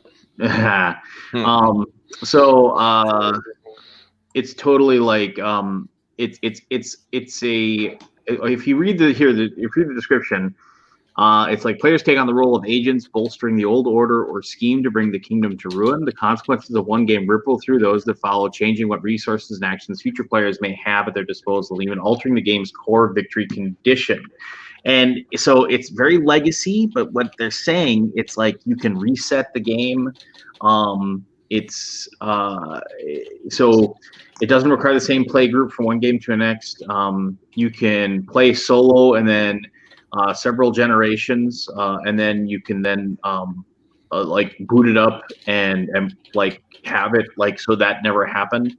I am very interested in how this game is going to work. It sounds amazing, and if anybody can pull it off, it's definitely Cole Worley. That guy is a genius. So I'm excited to see how he pulls it off. Cole Worley's redo of PAX Premiere also definitely on my honorable mention list. I really enjoyed that game from in 2019. So anyway, that's that then.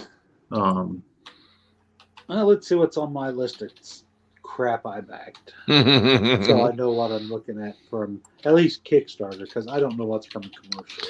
Yeah, see, like I'm sure there'll be one or two games from Fantasy Flight that come out would instantly be on my list, but they're not announced yet. Any expansions for Marvel Champions or Protocol automatically make my list, and any new Star Wars game would also make it. We don't know what's coming out yet. Well, you didn't know? Oh, you didn't know? What have I got? Somebody. I want to say this, Peter. In the efforts of being completely honest about everything that happened, I did back Unsettled for $1 because they told me to back it at $1 so they can give me the full game for doing the review, and so technically I did back another board game, but it was for $1. Mm-hmm. So if you wanna like call me out on that one, I guess you can. You just called yourself out. I don't have to know. Well, yeah, that's true. But I will say this: the Car Wars 6th edition that Kickstarter ended, so I currently have only an RPG backed in current stuff. So I have nothing backing currently. I'm trying not to watch this with any glee or anything, because I'm just trying to like play it safe, if you will, and taking my time. So I've got the Isle of Cats I mentioned earlier that I'm looking forward to, the Merchants of Cove, Dwellings of Eldervale, Calico, and Divinity Original Sin, the board game. I saw you backed that. I almost backed it, but I ran away from it, and then I backed it again because they added so much crap from the game. Which game? Decided Divinity Original Sin, the board game. Yeah, it just looked like it was a big giant mess to me. It probably will be, and I'm probably going to have buyer's remorse on it. But I love that video game so much, and the stories and the lore of the game, that I decided I'm going to give it a try. Plus, Aldi gave it kind of a plug, and I hope you didn't screw me. So I'm going to blame Aldi if I don't like it. Yeah, I considered backing that and cold feeted myself just because I was trying to also be good and not back a ton of Kickstarters. So, well, I haven't been backing that many things, so I did it. It's probably a mistake, but I did it. Whatever. Too late now. They got my money. Oh, and that's all I've got really out there worth noting. Everything else is kind of expansion. I'm excited to play Sleeping Gods when that comes too. I didn't back that. So and theoretically I'll get Trudvang Legends this year from your company. I back Treadbang that. Legends. Yeah, I mean, I left out Command stuff. There's obviously a lot of stuff I'm excited about from there, but everyone would just call me a homer for saying it. So I You're left allowed out. to do that if you actually like what you make. Yeah, I mean, I'm looking forward to a couple of our games, but I'll. I mean, Everyone you knows don't that. sit there and talk about all your crappy games that much, so I'll give you a pass. Mhm. Yeah.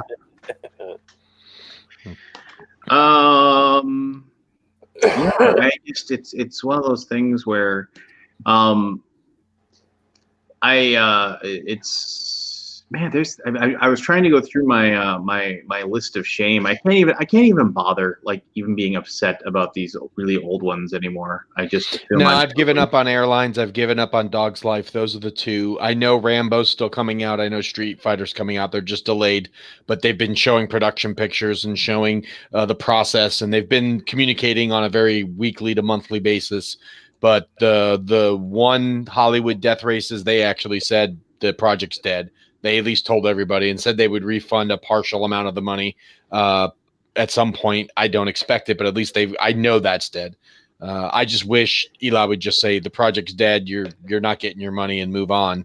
I'm just tired of him continually promising to give us the game or the money and then 6 months of no communication. And then he's like, oh, hey, we're almost there. And then 6 more months of no communication. The Dog's Life people, they think they got legal issues because their whole Kickstarter got removed from Kickstarter for copyright infringement. So they're on Facebook and they're saying they're still going to take care of backers. But if the Kickstarter's been deleted from Kickstarter, I don't even know that they have the information to fulfill it. So it's a pipe dream, but we'll see. Well, and then my question there would be, what I mean. Why isn't Kickstarter working to get people their money back? They don't care. They got their money from it. The Kickstarter, one thing But you if have they to keep say. money from a project that infringes, they would have to pay back the. You would think so, copyright but holder. they are doing zero. Yeah. They deleted the Kickstarter campaign from Kickstarter. It's no longer visible. So it may still be in their backup servers, but you cannot go and search that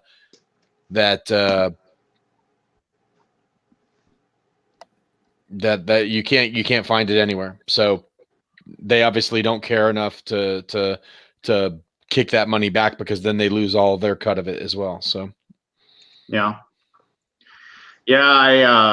it's just there's lots of stuff that you just kind of have to just say, well, it was worth a shot, you know. It's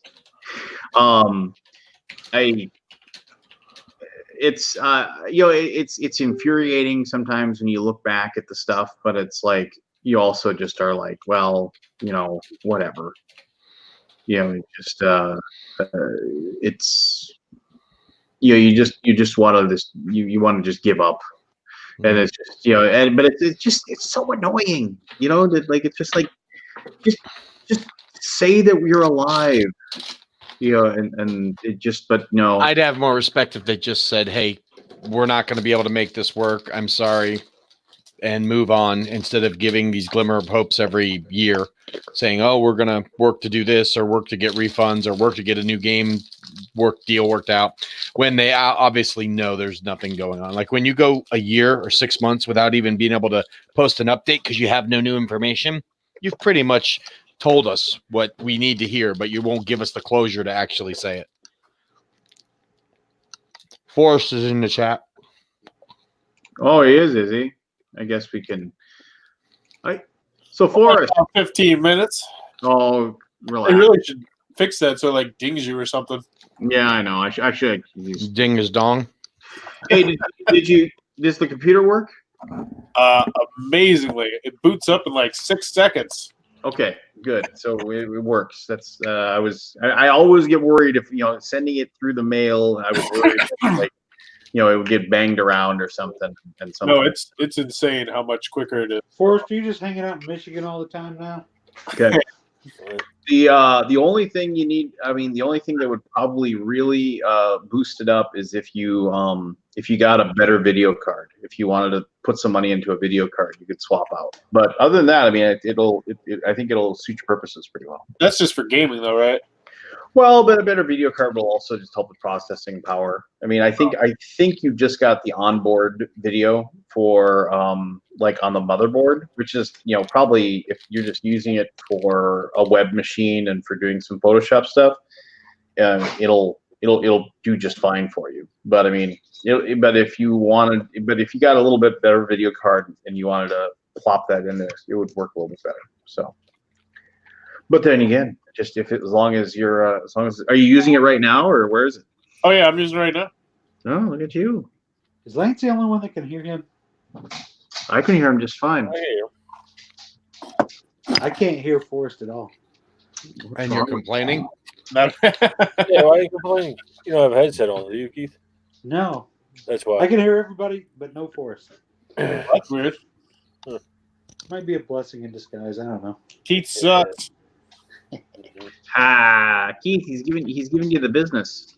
And I can't hear his retort. Oh, I gotta let a puppy up. That's really weird. That's what it is.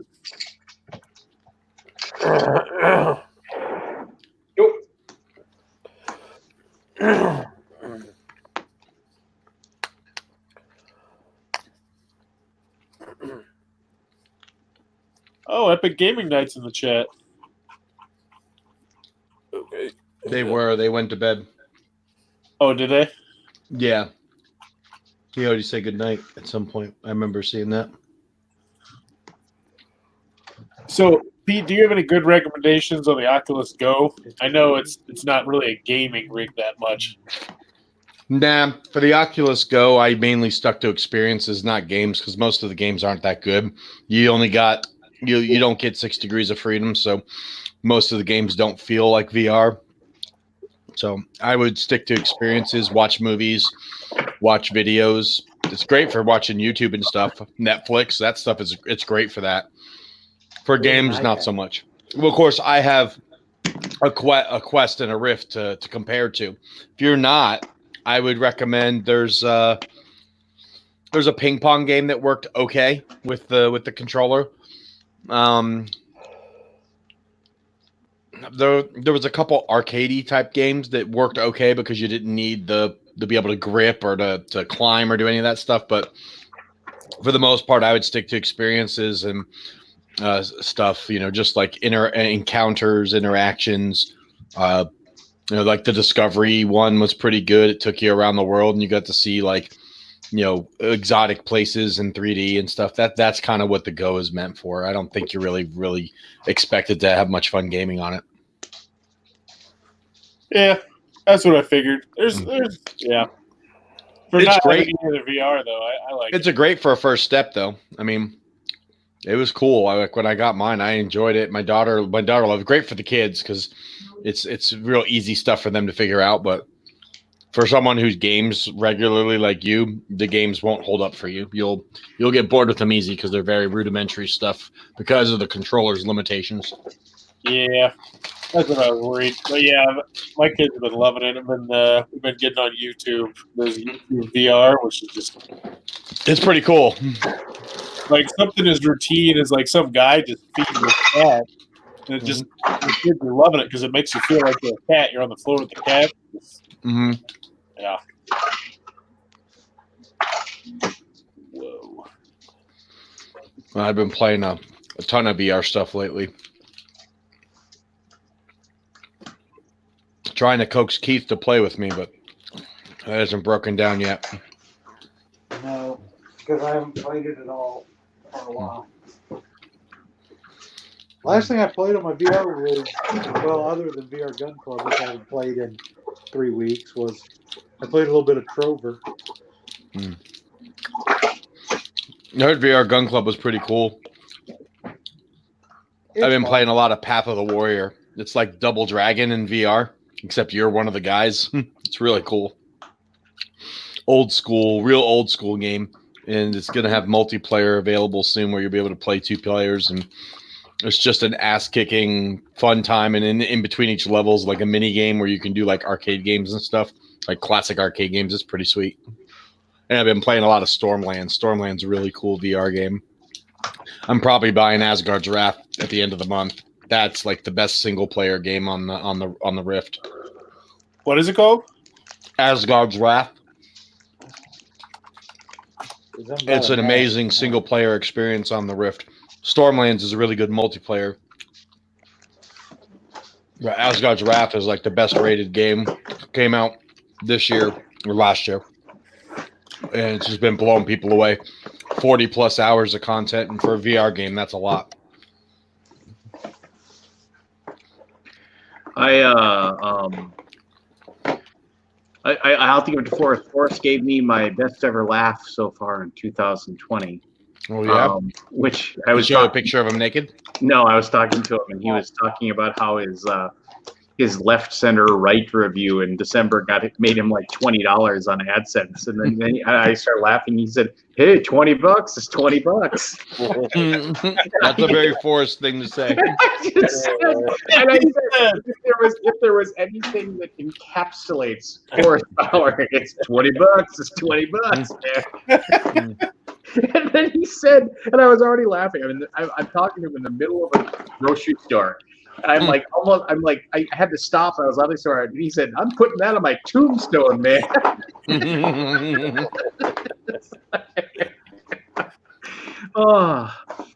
Ooh. What have you been playing on the Oculus, Lance? I've been mostly watching my kids play Beat Saber. Beat Saber is a good game. I'm a little annoyed by how very little songs it has. So it's like, unless you want to like buy a bunch of song packs, No, you can mod it shit for free, man. Mm-hmm. You can what? You can install a program that lets you do mods, and then you can download crap tons of different songs. Yep. I got like And 45 it's songs easy to on do. Beat Saber. You just have to download the mod, and it lets you download people's user-created Beat Saber tracks, which are regular music that they've done the beats to, and most of them are almost as good as the official ones. You get a stinker every once in a while, but then you just delete it and download other ones. There's a whole mod community on Discord for Beat Saber. And once you install the program, you don't have to download stuff outside of the game. You download it within the game. Mm-hmm. Well, how do you download it within the game? There's a menu that pops up for you once you install the mod. Mm-hmm. Well, no. I forget what it's called, but Stop for a second. You're like, I have no idea what you're talking about. So like when you play the game, you just basically, how do you get the mod, or where do you get the mod? Download it off the internets. Okay. you download it on your Just computer, and Google Beat Saber mods, and it'll tell you how to do it. you'll download it onto your computer and then put it in the right file with your game. And then when you open up the game, it'll give you a mini menu that'll let you download new tracks and stuff that from user created content. The only issue you'll have is every once in a while when they update the game, it could bork the mod. You'll have to go back and look for an update and stuff, but you can get tons of stuff. I have Metallica and stuff all over my Beat Saber. Interesting. Mm-hmm. Yep. Well, there's tons of mod community for VR games because essentially they're just PC games. You're just looking through them through the lens, just like when Fallout and Skyrim VR came out. A lot of people were adjusting the mods from their PC versions of the games to make it work in the VR versions of the games, so you could get all the same wacky mods that were on those games. Interesting. Mm-hmm. I'm still waiting for us to be able to play Star Trek Bridge Commander. I'm hoping to get you and Keith together at the same time to be able to play that.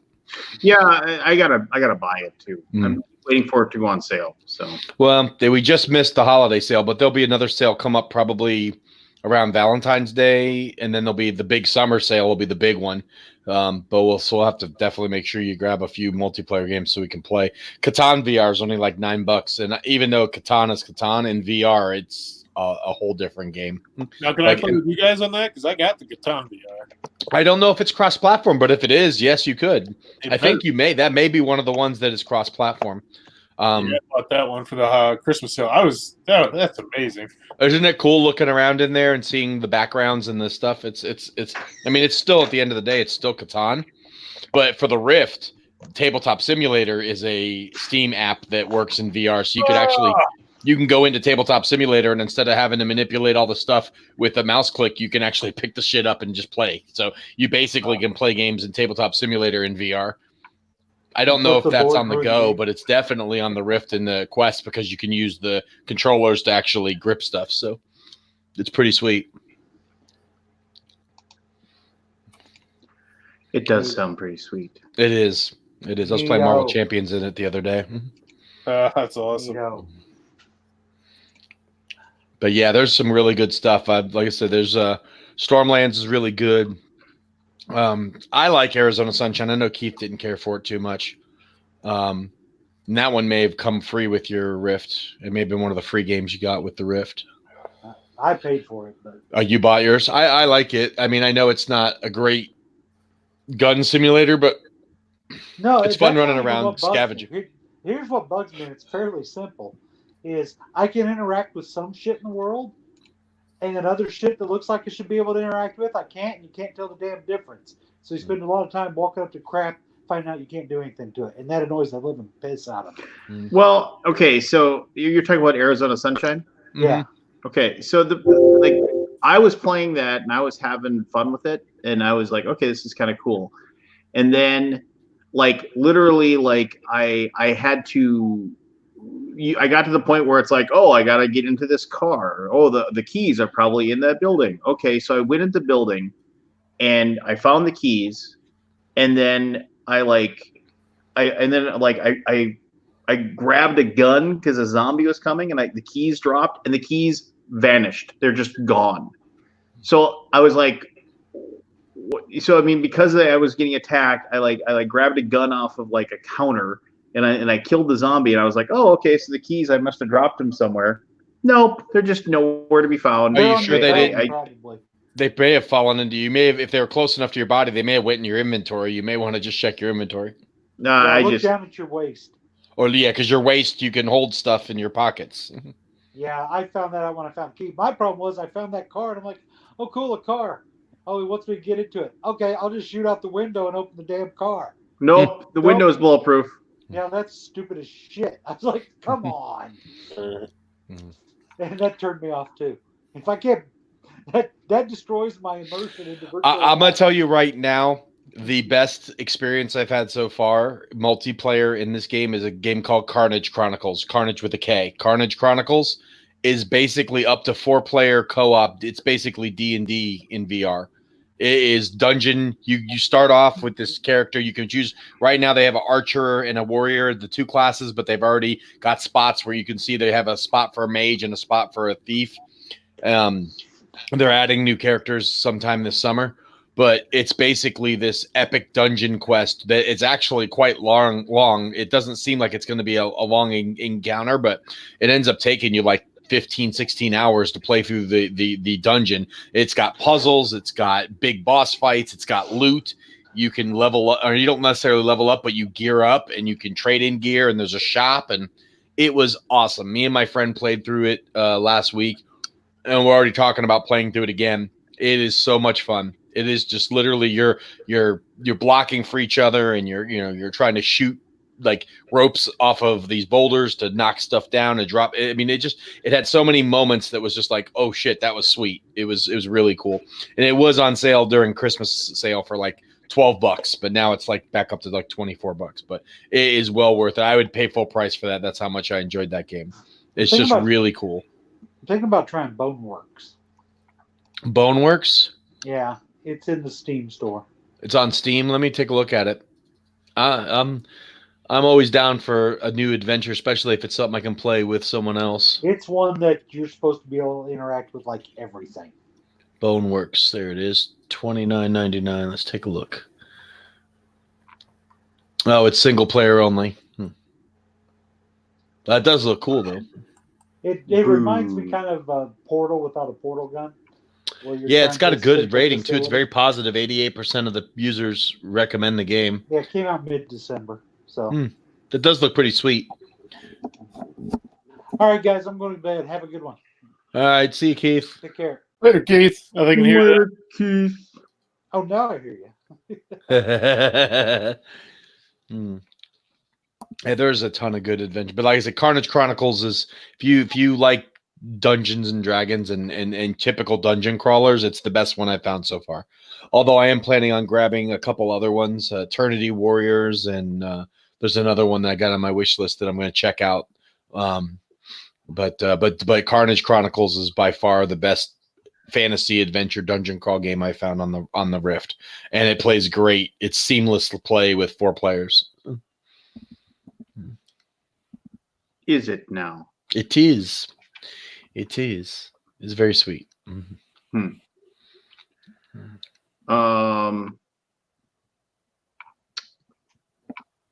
Let's see here. I'm just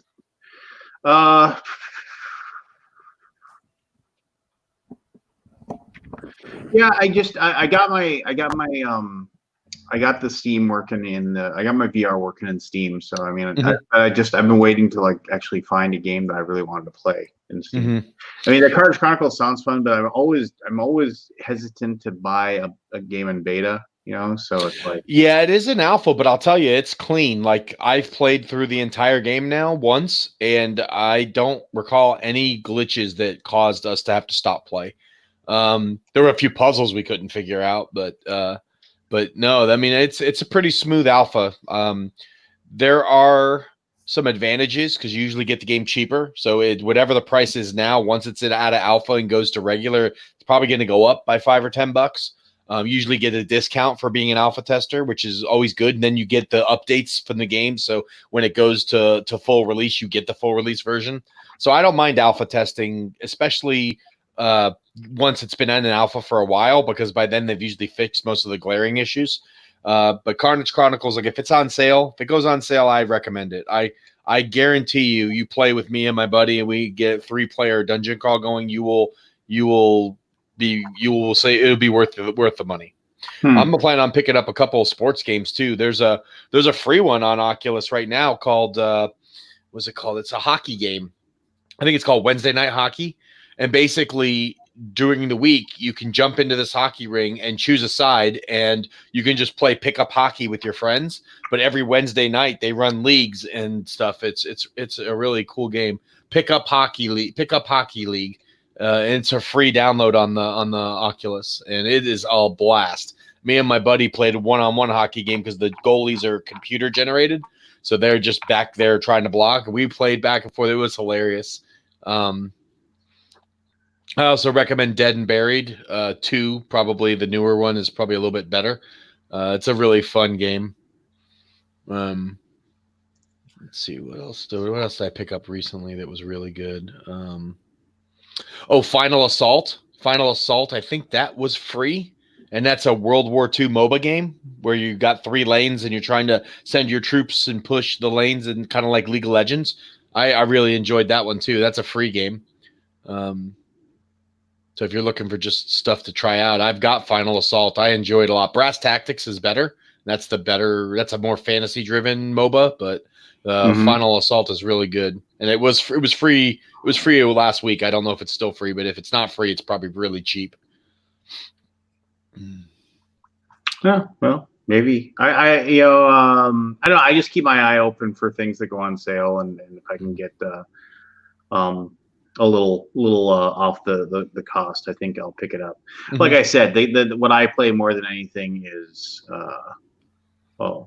watching my kids play, because they are. That was the same for me. When I first got the VR set, my daughter was on there playing Vacation Simulator all the time, and I could never get her off of it. She was playing that. She was playing all the like cooking games where you sit and make food, and then the computer waitress comes and takes it, and she loves all those type of games. But yeah, the evenings, that's when I get down and play. After she goes to bed, I get on and play. And I actually have some really cool games where we play together. There's one of the games that's in my Steam library. It's called Diner Duo. So if you and your daughter like to play together, one person plays on the keyboard and mouse and the other person plays in VR. So one person's the chef cooking the food to order, and the person on the computer is a robotic waitress who has to deliver the food to the customers and then take the orders and then give them to the chef. So basically she gets to the table and hits the space bar, and then a word bubble above them comes up and it shows what they want. And then the chef has to see that and start cooking that food. It's hilarious fun. And it gets real difficult towards the later levels, but the first like 10 levels are pretty easy. But once you get past that, it's like you got to be on the ball and like cooking quickly, and the waitress has got to be grabbing the drinks and grabbing the food simultaneously, taking orders. It's a lot of fun. Me and my daughter have enjoyed that, at least the early levels. And there's like 3 games in one. There's a diner duo. There's a donut shop where it's all like donuts, getting donuts on the plate and cakes and cupcakes and stuff. And then they're apparently having another version of it that's going to add like a malt shop or something where all different kind of custom shapes. It's a pretty fun game. For like father daughter time, it's a great game to play. It's called, I think it's VR Diner Duo or Diner. Yeah, VR the Diner Duo. It was when I bought it, it was pretty cheap. I'll see what it's going for now. I don't know if it's very expensive. I remember it being a pretty inexpensive game. Yeah, it's $14.99 now. I think I got it on sale for like $7. But great. It's got 30 levels, increasing difficulty, single and multiplayer modes. Kid mode, so you can even play it easy. It's got winter and baker modes. That's the new one, winter. Added winter foods like hot chocolate and stuff. It's a fun game. Like I said, you're just sitting there making food, and then whoever's playing as the second player's playing as a waitress. Fun stuff. Yeah, I definitely want to play the Star Trek game with you. I think that'll be a lot of fun. Well, yeah, if you've been to BGG Con, you know they have that one game that's kind of like Bridge Commander, except generic, where you get in the computers. Yeah. It's basically that game, except with a lot more polish and better graphics. I think it would be fun. I would love to get you, Keith, me, and then I got my other buddy who could be the fourth to sit and play that game. I think it would be hilarious. It would be hilarious fun. Hilarious. And Catan VR. I mean, I know it's Catan, but I enjoy Catan VR a lot, and that may be cross-platform. Let me look it up and see if it's got cross-platform on there. Because if so, then we could play with Forrest. It is cross-platform multiplayer, Forrest. Sweet. It says cross-platform, and that usually means that any version of Catan VR. So I'll have to test that out. What's your Oculus name? Oh Jesus, I have no idea. I'll have to message it to you. Message it to me on Facebook, and I'll add you on my friends list. Oh, what's your Steam name? I have mine through Steam, so no, I don't know how that works. Wait a minute, how do you invite cross-platform? I guess I'd have to figure out how to do cross-platform invite. Oh, you can do PlayStation 4 VR. Huh. See, that was the one thing that pissed me off when I found Catan VR and I played it and I was like, this is amazing. And I was like, all right, what other board games are there on the Oculus Go? And that's it. Yeah, that's it. On Quest, you've got Tabletop Simulator and Catan VR, and you've got games like Brass Tactics and Final Assault that are kind of like board games but they're more MOBA style. So, but they're basically, you're sitting at a table and it's a map. The table is like basically a table with terrain on it. And you're just creating units, and then they start running down their lanes trying to fight. It's board game esque, but there are a couple more in VR, but there's not a lot of good ones. Catan VR is really good, and Tabletop Simulator runs flawlessly, but there's not a whole lot of other content. There's a few generic ones, but they're not that good.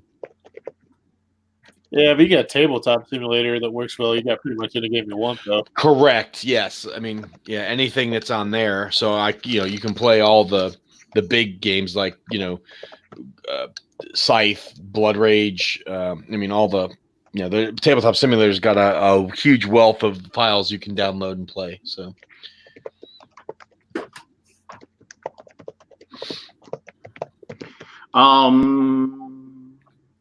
I think actually, what weird game I've been playing, and I picked up a game called Graveyard Keeper, and I've been playing it on my PlayStation. Never heard of that game before. Graveyard Keeper. It's really weird. It's like you basically, it's like you just your character gets run over by a car, and he wakes up in this world where he is like everybody tells him he's the graveyard keeper. It's a very, very basic looking game, but it's just a weird.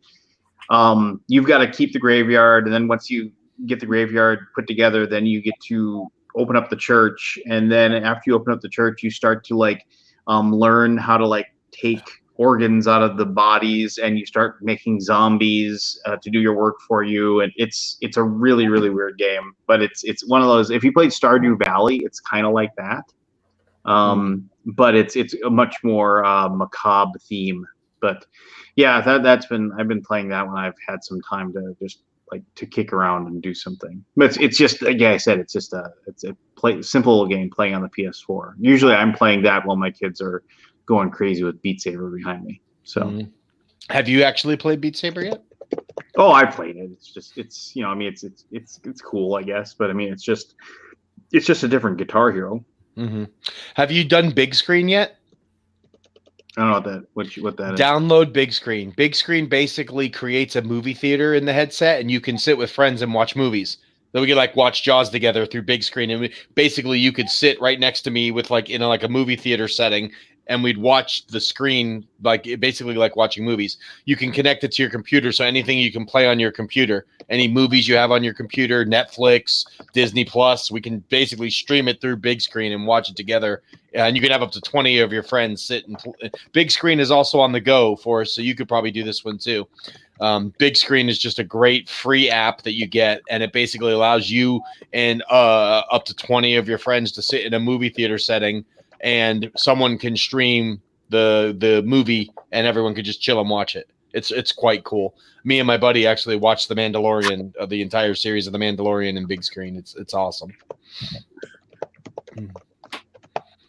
Yeah, Big Screen is a really cool app. It's just you can watch YouTube, you can watch anything that's on your computer. You basically project your monitor onto the screen, so you can just watch whatever's there. There's a couple tricks you have to learn to get the sound to work and all that, but it's pretty easy now that I've done it enough. I usually just host, but yeah, it's a pretty cool app.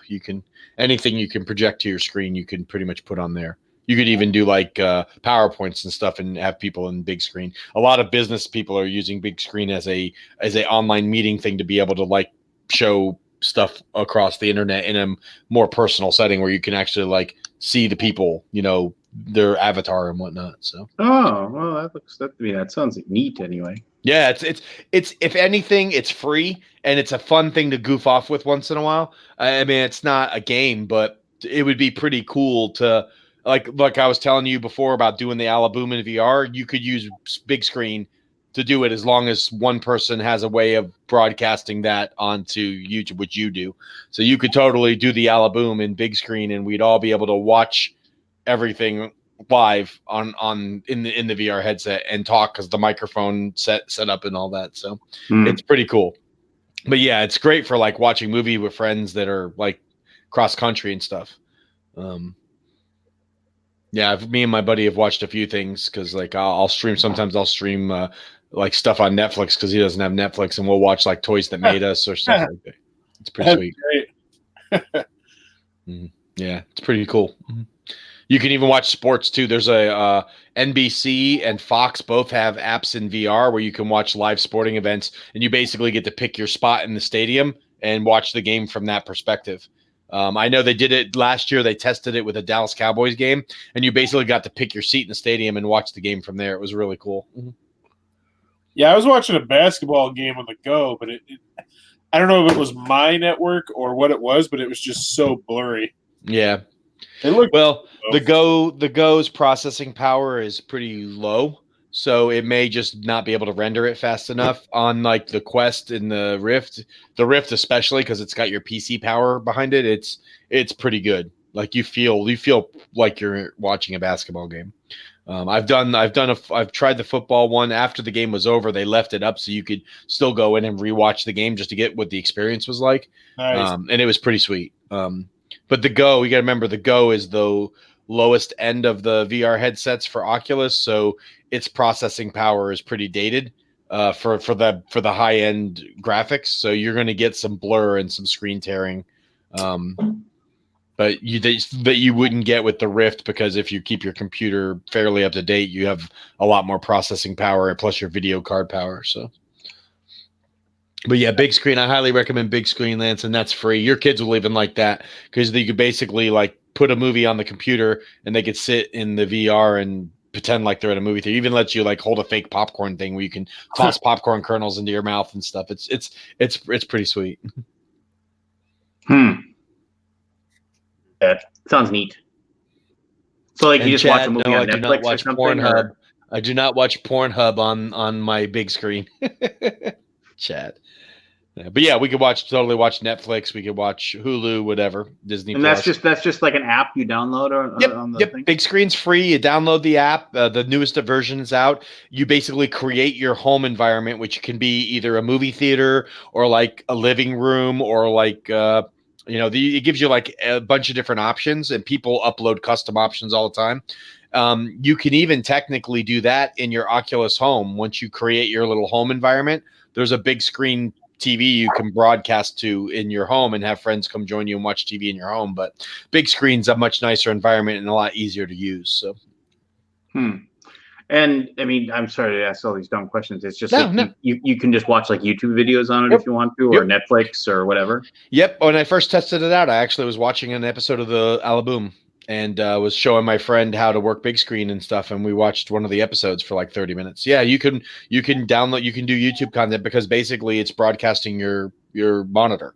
So you can go on the YouTube and boom and start watching it because it's got a virtual desktop that allows you to like fire up a movie or in this case YouTube or whatever, any platform. If it's on your computer, you can watch it in big screen. Nice. Sweet. That sounds really cool. So yeah, Maui Chris has got it. His big screen Oculus Home is a city rooftop, and the city rooftop one's pretty cool because you can project the movie like out in the sky, which is really cool. And you can just download that on the Oculus App Store. Go inside the Oculus environment, or go on the. You can if you've got if the Oculus is connected to your laptop, you can just open up the Oculus app and then go into and just type big screen in the search bar, and it'll pull it up. It should be free. It was free when I got it, and I'm pretty sure it's one of the base free apps on the Oculus. Yeah, it's sweet. Fair enough. Oh shit, dude! How are you doing? What the fuck, Forrest? What's going on, you random dude in the back? What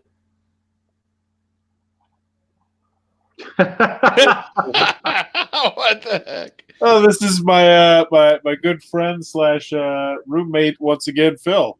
Yeah. Yeah. Hi, Phil. Phil. Welcome to the Alaboom. Yeah, it's just like guest appearance by Phil. Yes. No, I think one day we should break into like go to Fort Wayne, Indiana, and do an Alaboom from Forrest's basement. Well, when's are you going to Alliance this year? That would be the best chance. We'd have most of us there. Yeah, maybe I might end up there. It depends on. I mean, it really depends on whether or not I'm needed there with the new company. So. I couldn't believe it happened. I can host. They're doing some like undercover drug deal right now. He's like drawing out lines of coke on Forrest's game table. Yeah, there you go. Oh wait, he's bringing Forrest to Chinese. Throwing the cocaine. No, he jacked up his hand today at work. It was at work, right? You gonna get workman's comp? You guys want to see it?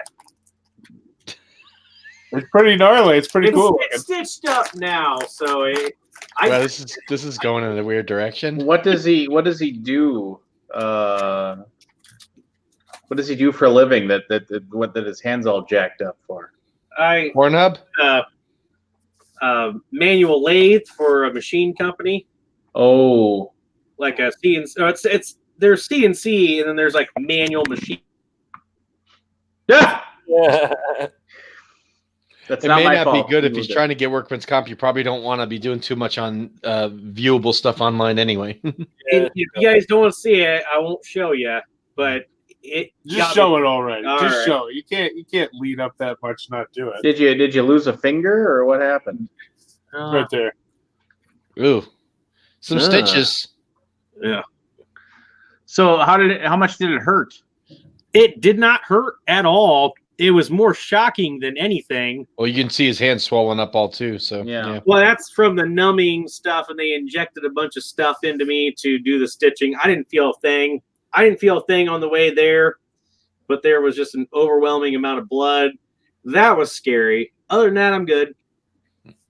I got this one today.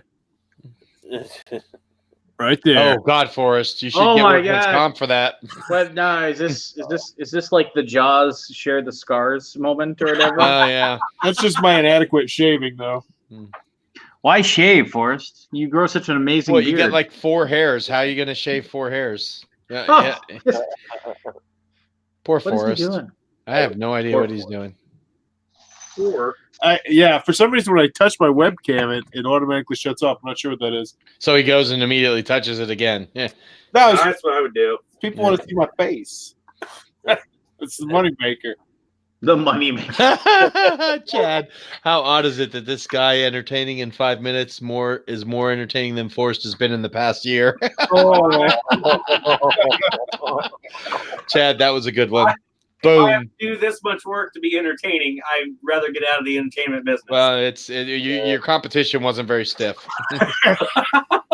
$20 is $20. hey, I made $1,100 on YouTube last year. I was very pleased. I was very excited about that. How much do you make, Lance? Like, I honestly don't even know. oh, it's so It's hard. all fun money. So It hard just to pull goes, it up. it goes into his Swiss bank account. He never. No, he I won't mean, see it I before. don't. I mean, I average, like $120 a month or so. I mean, it's. I don't really look at it. I mean, I just see it. It just gets plopped into a savings account, and I just Forget about it. Yeah, I don't. I mean, it's such a pittance to. So in like, 70 years, Lance will be able to retire. Yeah. I think we might have gotten a small raise because I had a killer like November, December, which my November, December is always big because I do a lot of mass market games. They get open on Christmas, Thanksgiving, that sort of thing. But they also put new restrictions because I was going to monetize my other YouTube channel. And now you have to have 1,000 subscribers and a certain number of times viewed before you can get any money at all. So I'm wondering if that means they slightly raised, the amount that the other people get, or maybe it's just that I had a great December or something. Well, here's the thing is that like there's you monetize or whatever, and I mean, have you ever thought of like doing like the merchandising or anything like that? I have no interest in doing that. Like trying to sell like a T-shirt or something or. Yes, because I've had a couple people ask for it, and I'm pretty sure there's not a bunch, but there's some services where you can just enter your shirt, and they just click on the link, and then it's like Game Crafter almost, where it's just like, oh, I made $2 because somebody bought my shirt. Like they'll print it for you, and it's just if fans want it, they can get it. But I've thought about doing that. My logo sucks big donkey. Okay, well, good. I've thought about it, mostly just for myself, but no, I've never done it. Yeah, I'm let's see, yeah, I mean let's see. Yeah, I mean it's such like in my opinion, it's like it's just such a like it just there's no way on earth I ever consider this to be like a money-making thing. I mean, it's just like I get money for like the preview stuff that I do, but that's about it as far as that goes. But if it didn't cost you any money to just put the Boom logo on a shirt and maybe get a dozen people to buy it just because they want one, even if it only makes you $50, but it doesn't cost you anything. Hey, $50 is $50. $50 is $50. Yeah, you could even put like you could make a Alaboom shirt. And you can make one that just says spoilers on it. Yes, I mean there's stuff working on in the background that's probably going to be like something that might really because with the redesign and with the new logo that was created for me, there's actually like merchandising that we're gonna like work on. So I mean in the future, same what shirt. For me, just to make a same what? No, like there's that, and like I mean, one of the ideas is to actually have like an Undead Viking bandana because I wear those now all the time, and like a few people have mentioned with the new logo they really like it, and they've said that like some people even mentioned I'd totally buy a shirt with it on it, and I'm like, okay, that's cool. I can do it, and and we'll make it happen. So I don't know. I see. The thing is that I've often wondered if I could ever turn my channel into an actual real revenue. It's a trap. It is a trap, right? And I've often wondered if I could do that. And it's the not problem. The problem is it's tough because in order to really make a pure revenue, you'd have to be spitting out content at such a fast pace that you would basically have no life anymore. And you've got kids and you've got a full-time job. And I just I know enough dealing with reviewers to know the ones that are doing it full-time have to be busy 24/7 to make it work. Oh, I know that they where it's at is if you can the people that I know that make it work. I mean, guys like Richard Ham, it's the Patreon stuff that if you can. He's also got what, people 75,000 followers. I mean, that's you've got to have a huge following to even make that work because that's why I have almost no interest in diving into it. It's a lot of work for very little returns unless you make it big. That's the problem. Your average person with 10 to 20,000 subscribers is going to make part-time income. And it's great for part-time income if you're doing 5 videos a week and you're spending maybe 20 hours a week doing it. Yeah, you could probably make 15 grand a year, but you're never going to be able to make enough to supplant your full-time job unless you put full-time time into it, or you have some kind of huge viral hit that gives you 50,000 subscribers overnight. It's just not going to happen. If I hit 15 grand, it's 15 grand. No, no. I mean, I probably. I mean, I don't know. I mean, if I really looked at the revenue that I get, I mean, I probably make enough. Without saying how much my house payment is, I probably make enough in a year. I could probably make enough a year to pay my house payment for a year, which, isn't bad. Just that money, not, I'm talking instead of the house payment coming out of, our money that we make, it would be, just the work I do on the channel, which, you can't complain about that. I mean, it's just if my dipping around with this little video channel can, pay for my house each month, then we can sock that money away into savings instead. I mean, then I mean, I have no complaints. But I never started doing this channel to really make money on it, and I've never wanted. I mean, it already feels too much like a job right now. Sometimes, and it's just and how many videos are you doing now? Yeah, Maybe and it's 4? just well, no. The thing is that I mean, if I want to do videos when I want to, not when I have to. And I look at these people that they put out a video a day. I mean, the people that it's a job, it's a video a day, and it is and they are just cranking on it. And all respect to friend of the channel and sometime boomer Rob Oren. I mean, he cranks them out. He'll go 20 straight days. He'll have a video every day. He'll have a live gameplay every day. And I mean, and he's not retired, but he has no kids at his house. He doesn't, so that's what he does. And I'm sure he sees a return on it in some way, shape, or form. But I mean, he's pounding out the content, and it's just, and he hasn't cracked the big time, which I think he will. I think if he's able to maintain it and keep doing it, he will steadily and slowly climb and get more subscribers and more people that'll clue his subscriber base has grown a lot since I first met him. I mean, when I first pushing met him, 12,000 subscribers now, which is great for. And he was at around 8 or 9 when I met him, at Gen Con 2 years ago or 3 years ago. So I mean, he's done real well. He's done really well. And subscribers is subscribers begot subscribers. The more you have, the easier they are to get.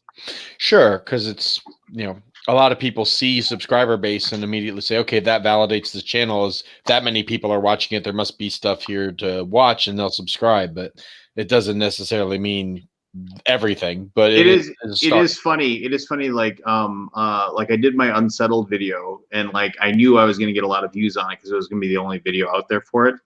And but I was so it's kind of cool, and then people were interacting, and then some guy was yeah, I don't know how anybody can listen to you with all your your pauses and your stutterings and everything like that. And I was Oh, my friend, you've never watched any of my videos. Just like, I don't have a script. I am thinking of what I want to say as I am doing the video. It's just like, if you don't like it, there's the door. Just don't worry. I'm sure you can find a well-polished reviewer that will suit you what you're looking for much better. So now, Lance, do you see? For me personally, I see mine as early retirement. I see mine as that maybe 55 when my house is paid off, most of my bills. Hopefully, I have solar panels by that point. That I will be able to retire based on what I'm making off that. Like, do you have that of retiring potentially early with that and still continuing to do it? I don't know. I mean, if I'm still cranking out these videos at 65, that's the problem. somebody needs to drag me off and shoot me I'm in the backyard. Like, my line of thinking is, like, I'm that guy at the bar who gets it. Like, Phil can tell you this. I'm this guy at the bar. I show up at 9 o'clock. And I'm hitting on all the chicks. And about 3 a.m, that's when, boom, it starts to pay off. And I'm in it for this long haul. I'm gonna be 55. I'll have that 30,000 subscribers by 55 because that's like what 22 years. All I know is if you're banking on YouTube for retirement, you better have a backup plan because you never know when it's gonna bottom out. Well, look at the fact that all those people who are doing the kids unboxings and stuff like that, they took away their monetization.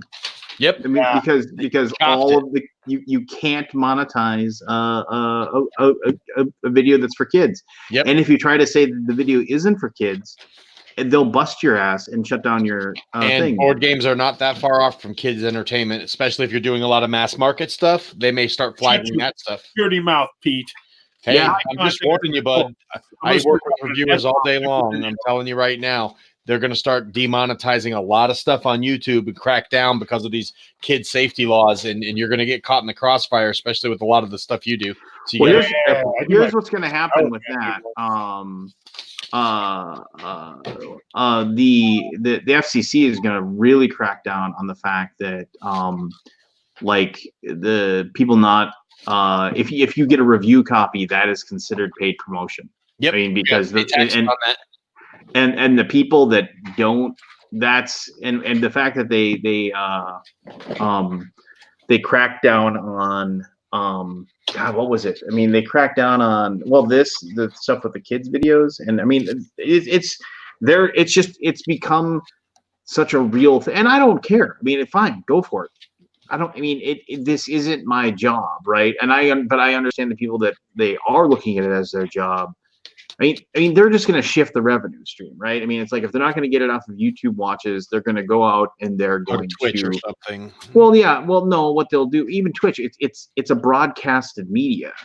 Twitch is under the same rules. So the thing is that what'll happen is that they will just get sponsorships. They will go out and they will get, if you've got a bajillion subscribers, you will go out and just somebody will pay you money to do an ad during the middle of his channel, getting BGG to sponsor him, so he doesn't have to run Kickstarter anymore. It'll turn into that, but then the rich will get richer because all the big companies will sponsor the bigger channels like Rodney or Man vs. Meeple or Rado, and a lot of the smaller channels will just die by the wayside.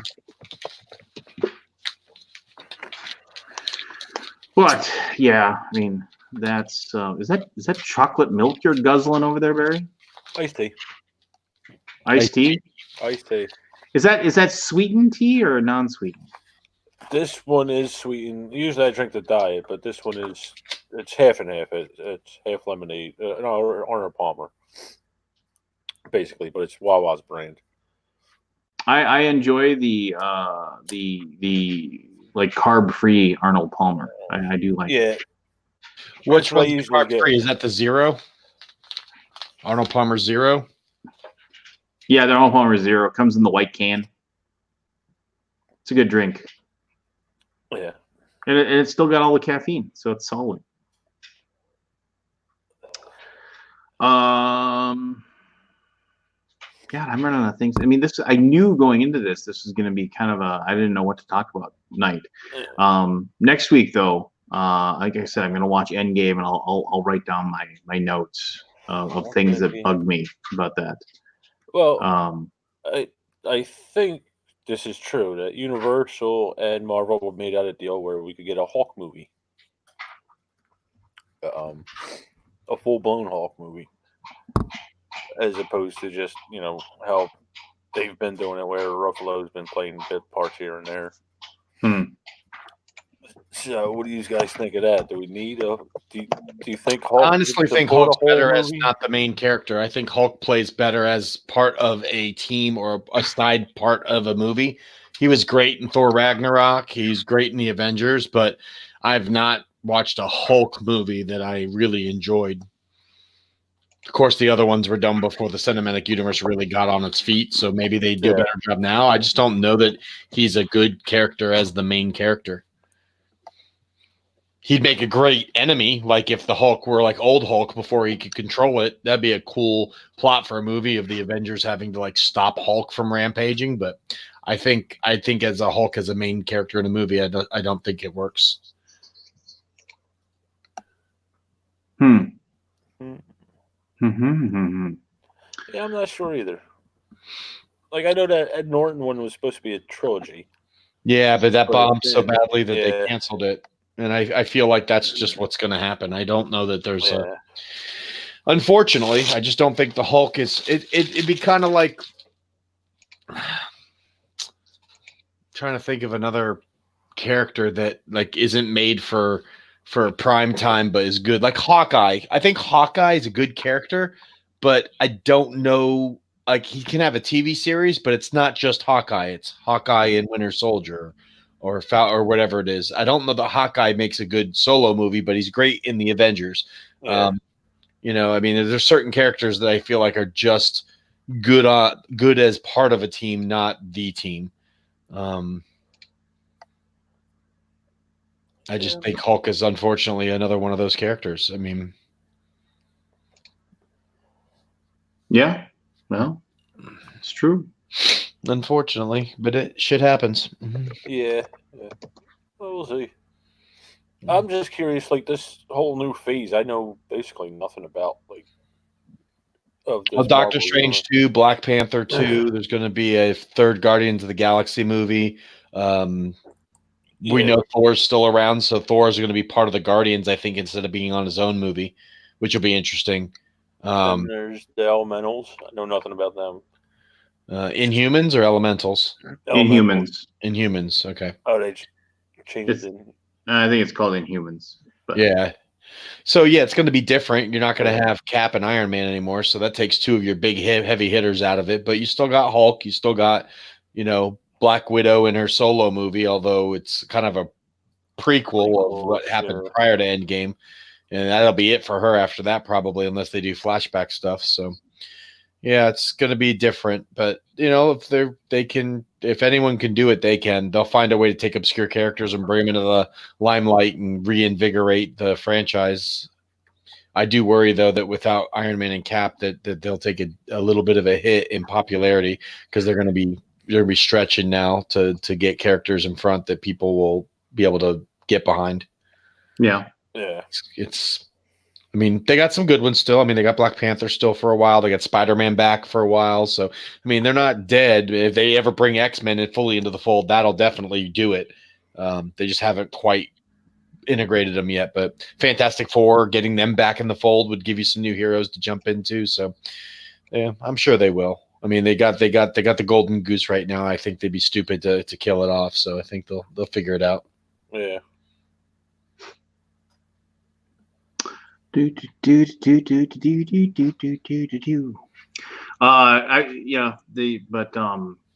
you think Christian Bale's really going to play Beta Ray Bill? I don't know. I do like Beta Ray Bill though. I've heard that some of those they made it so you couldn't give people the finger. Really? It wouldn't surprise me. This one can. It's the Iron Man Infinity Gauntlet. I mean, maybe we should call this one. I mean, it's like, God, we just where Forrest ran off with his buddy to go look at his broken hand. I think they're doing a little doobie in the back. Oh, listen to the Doobie Brothers? Yeah.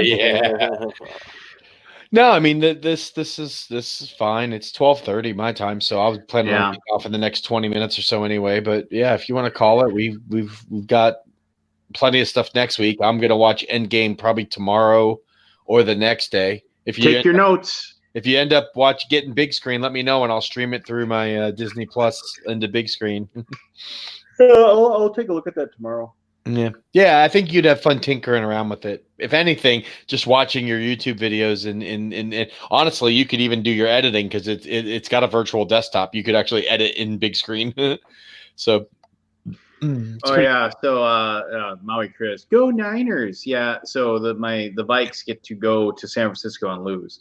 So yeah, most likely. So I'll talk sports ball here for just a moment. Somebody said to me, he said, if you could beat the Niners on Saturday, but you lose the Packers at Lambeau in the championship game, would you beat? I was like, no, I just get beat by the Packers. Get beat by the Niners. You know? Yeah. The road for the Vikings is going to be San Francisco and most likely Green Bay, and then you're going to be playing probably Baltimore. As much as I'd like to see them win a Super Bowl, since they never have, I just don't see them winning those 3 games in a row against that kind of quality opponent. I don't think they're that good. I don't see any team. I mean, any given Sunday, right? But 3 Sundays in a row against those teams, I feel like they probably more often than not. I think we can beat the Niners, but I don't think we will. I mean, I think we have a better chance to beat the Niners than we had against the Saints. I thought the Saints would have a better chance. I think the Niners is your best chance to win. The Packers in Lambeau or Baltimore or Kansas City, I think those are both losses. So I when I went in, there's this bar called Harold's, and on any game day, any football game day for the Vikings, they have free chili and $1 hot dogs. So that's a really good deal. So, and with the $1 for the hot dog, you also get a bag of chips. So it's like, and then you can put the chili on top of it and you have a chili dog. It's a pretty good deal. But anyway, so I went there and I was there with my brother and my dad and we were watching the game or whatever. And we were sitting there and I walked in. I gave everybody the Herb Brooks speech. And I said, we play them 10 times, they might win 9, but not today. Their time, it's over. Like I said, it was pretty impressive that they beat the Saints. I think everyone thought this was the Saints' year to redeem themselves after their weird playoff losses over the last couple of years. But so it was good to see the Vikings win. I just don't know that they can do that 3 more weeks in a row. So here's the deal: we kicked them I'll say we kicked them in the dick 2 years ago with the Minneapolis Miracle, and then the refs kicked them in the dick a year ago against the Rams, against the Rams, and then we kind of both the Vikings and the refs kicked them in the dick. It was a little bit of both, but I still think they played good enough to win that game. I don't think there was a blown call. There was definitely blown calls, but I think at the end of the game it was just they outplayed the them. refs. The refs eat their whistles on a play like that anyway, unless so if that's just the case. And they reviewed it. It was a scoring play, so they gave it due diligence, and they weren't going to screw them twice. So they would have really had to see something in order to call that. And I'm glad it was a no call. It didn't look So everybody knows the Herb Brooks. That's from his speech that he gave the players before they went out and beat USSR, the Soviets, and then so that wasn't even the gold medal game. Everybody thinks, oh my gosh, they beat the Soviets, but no, they had to go and beat Finland to win the gold medal. So after the second period, and I apologize for the bad words I'm going to say, but after the second period, they were down a goal. And everybody, all the team, they left. They went into the locker room, and Herb Brooks gave them like 5 minutes. And Herb Brooks was a guy who used salty language, and he came in, and he looked at everybody in the team, and then this is his entire speech. He's like, "If you lose this game, you will take it to your grave, your fucking grave." And then he turned around. and walked out. That was his entire speech between the second and third periods, and then they went out and came from behind the third period and won the gold medal. But I can only imagine like being some like 22-year-old hockey player, and somebody just like your fucking grave.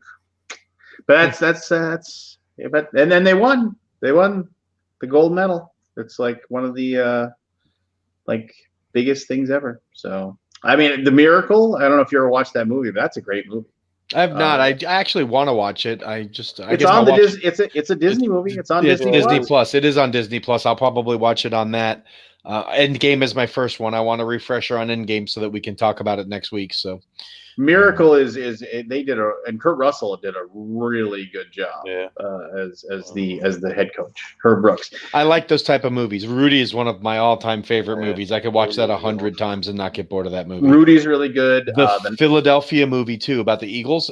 So even though I'm not an Eagles fan, that movie was pretty good. Was it Indestructible or Invincible? Yeah, Invincible. That was actually a really good movie too. I like those underdog sports movies a lot. So Hoosiers also. Hoosiers is an excellent call too. Well, how about the scene in Hoosiers when they walk out into the giant stadium and everybody's just and all the players are just staring at the sky, looking at how big it is.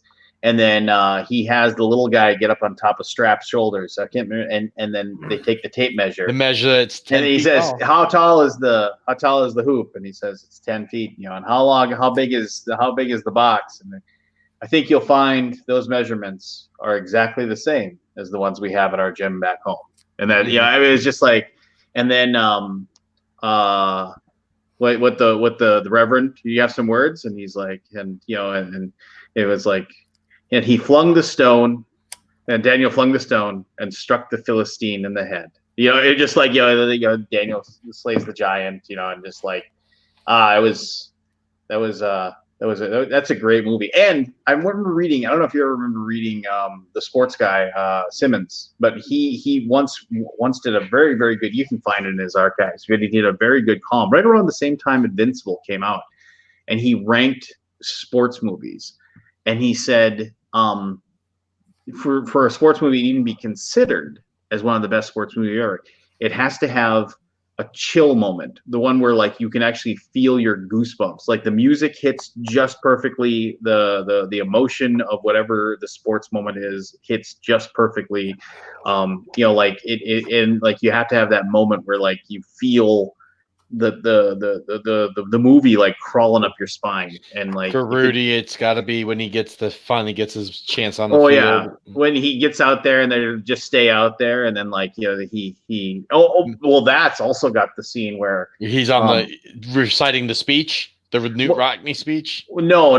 What I liked was when the players came in with their jerseys and says, if Rudy doesn't, it's like I'll give up my jersey, let Rudy play. And each one after the other, they all lined up to say that they'd step down so Rudy could play in that game. And it was just kind of like that was a very cool, very, very awesome moment. Good stuff. I don't think that some of there are some sports movies that people really, really like that I don't much care for. I mean, Major League was a good sports movie. I mean, it was, but it's very campy. A funny sports movie, but not a chill sports movie. It's totally not a chill sports movie. Wildcats is a funny sports movie. People forget that Wesley Snipes is in Wildcats. But he's also in Major League. Yeah. People forget that he's in there. No, if you go watch Wildcats again, because Woody Harrelson and Wesley Snipes play the two running backs. Mm-hmm. And if you go back, it like the stunt doubles they use aren't of the same skin tone for certain things. Like they show Woody Harrelson like going and like it's like, wait a minute, it's just the guy wearing, but it goes by so quickly you don't really notice that it's like, oh wait, it's like they use like Wesley Snipes for like stunt scenes for Woody Harrelson at times. Oh yeah. Top 10 sports movies. That would be a good discussion as well. That would be. There was a movie that was on Netflix a while back. I don't think it is anymore, but it was called The Goon. Mm-hmm. Which was both funny but also kind of neat. It was about basically there was like this small town like minor league hockey player that was just he was watching a game like an international hockey league, and like his friend heckled like the hockey goon on the team, and the guy like was known as like the toughest guy in the league, and so he runs into the stands to go beat up his buddy, and like he's like just a big guy, and he stops him, and he one punch knocks him out, the toughest guy in the league or whatever. And so then they like realize, oh my gosh, and so then they find out that he's a hockey, and so that team or whatever gets him to be their goon, and that's what he does, and like and it's just like, and so he actually like they have a star player that they're grooming to be like their major when he makes it to the NHL, but they basically like he's in there, so like if somebody hits him or somebody like checks him too hard, he has to go in and beat the piss out of the guy. And so then what happens is the guy's actually like really like they present him not as like a mean person, it's just his job to do it, but they present this thing that like there is this like the guy that is considered to be like the best goon in hockey ever, and they're talking about how these two are going to eventually like have to meet. They eventually have to have their big fight, and they build it up. And it's not a great movie, but it's a good movie, and it's super good. Yeah, I even like I know a lot of people hate on it, but I even like the Adam Sandler sports movies like Waterboy and Happy Gilmore, and even Gilmore is a much better movie than Waterboy. I just hate the way he talks in Waterboy. It bothers me so much. Yeah.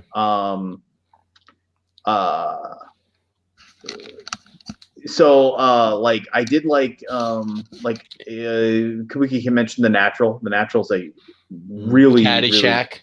Caddyshack is good too. I mean, Chevy Chase is in full on cocaine mode in Caddyshack.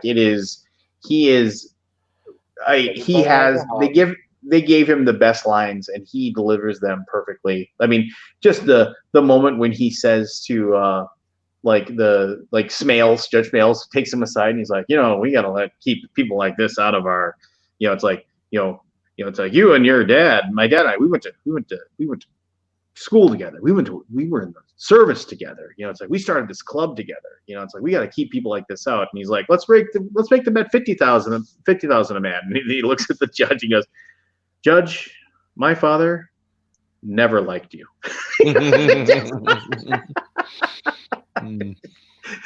Just so good. Field of Dreams, also very good. Any Given Sunday, the Al Pacino speech before the Super Bowl or whatever. Super good. What was that college football movie that was not the funny one, but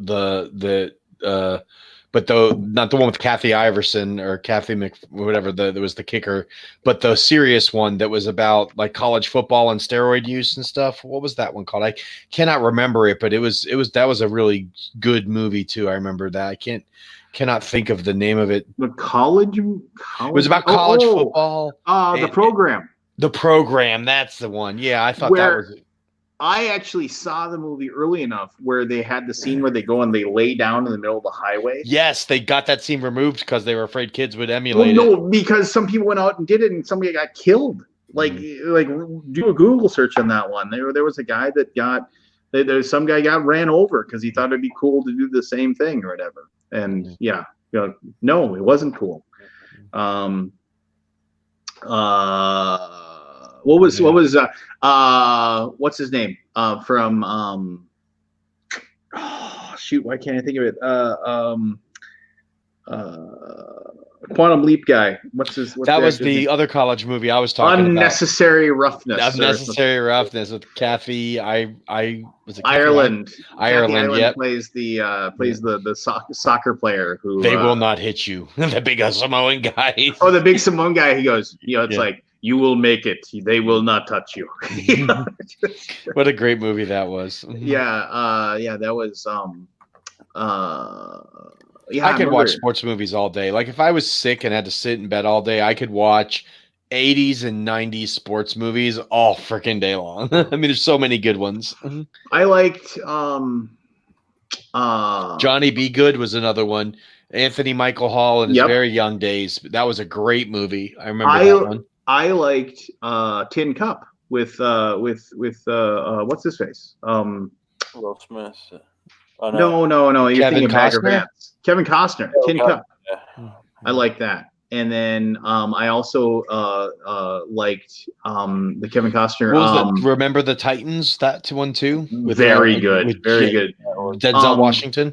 Yeah. It gets a little schmaltzy, but the Perfect Game, the Kevin Costner, where basically they show his entire career in the midst of him pitching a Bull Durham that's just a good movie.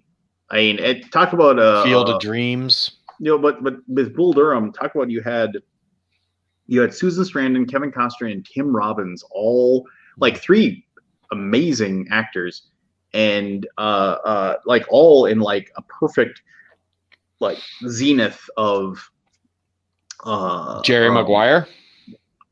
See, Jerry Maguire is good. Yeah, it's a good movie, but I mean, I don't know. I got it. Dodgeball.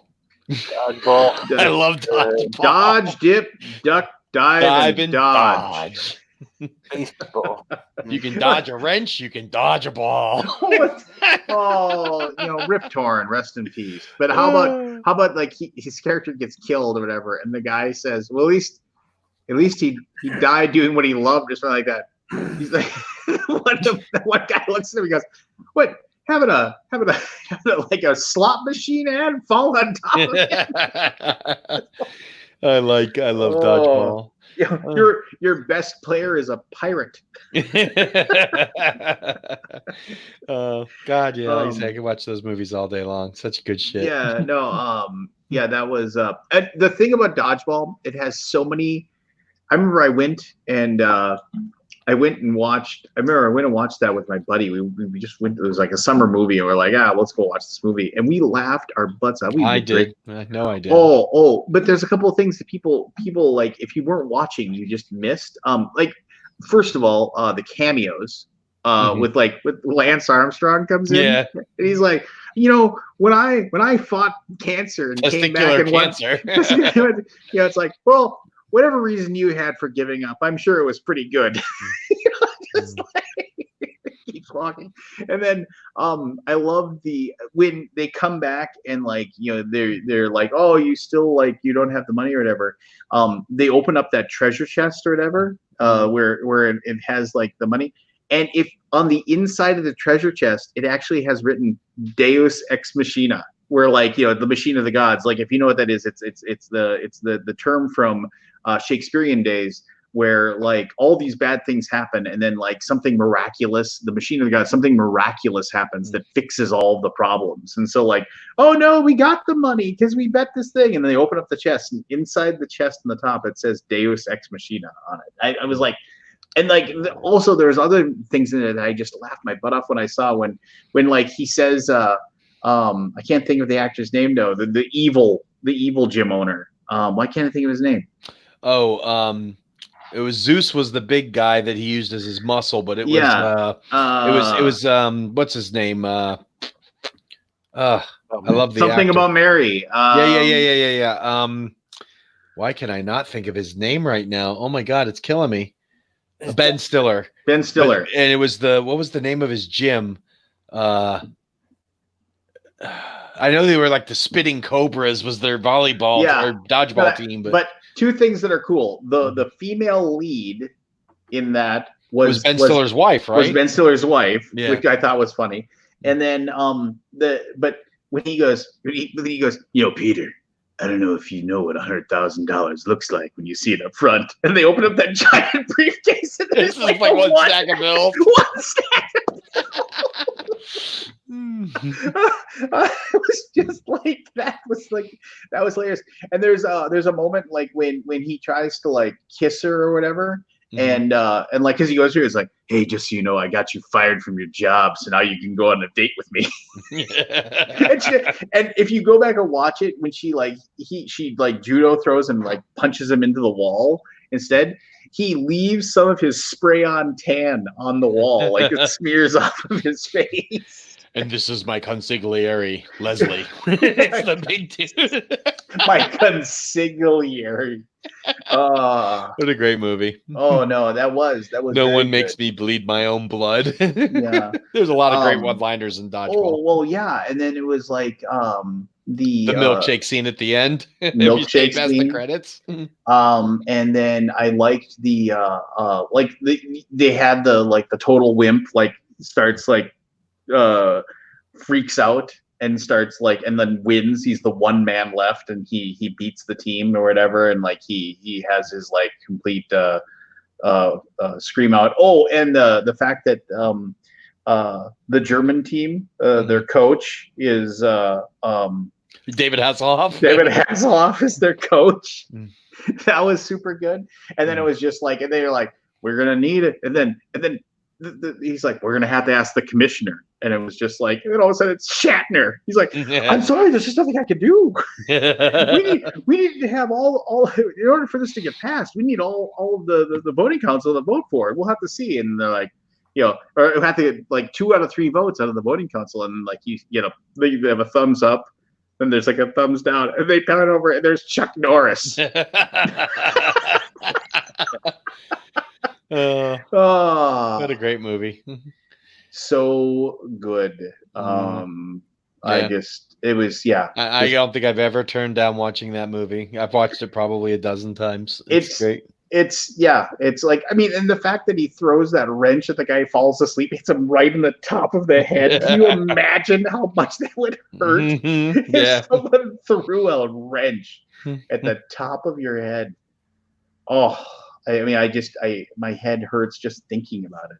No, yeah, Dodgeball for a sports movie, technically, it's I know it's more comedy than sports movie, but it's still hilarious as shit. Like, there's a lot of movies that run that gray line. I mean, even Major League movies are about baseball, but there's just so much funny shit going on in them. There's a lot. Like, I mean, do you count like fighting movies too, like martial arts movies and boxing movies? I mean, boxing is a sport, but martial arts is technically a sport too. So, do those movies count as sports movies in your eyes? Like I mean, No Retreat, No Surrender, and like Karate Kid, are those sports movies? Well, yeah, I mean, I would say like Rocky is a sports movie. I mean, and Creed was a really, really good movie. I didn't think Creed 2 was as good, but Creed, I actually have the Creed really game good. in VR. It is awesome. Yeah. My wife sent me this picture. It said, "Who is the best video game character of all time?" It was like IGN, and the was it one Link or Mario? No, like the person who got like some of the most like their tweet or whatever, they got like a response that got like a ton of upvotes was the straight line piece from Tetris. Nice. Give me the 4 straight. Come on, give me the 4 straight. I need it. That's a good line. That's funny. I'll be right back. Hold on. Yeah, sports movies are great, especially the comedy ones. I think my favorite sports movies are the comedy ones. I like a serious movie once in a while, but nothing beats some of the hilarious sports comedies.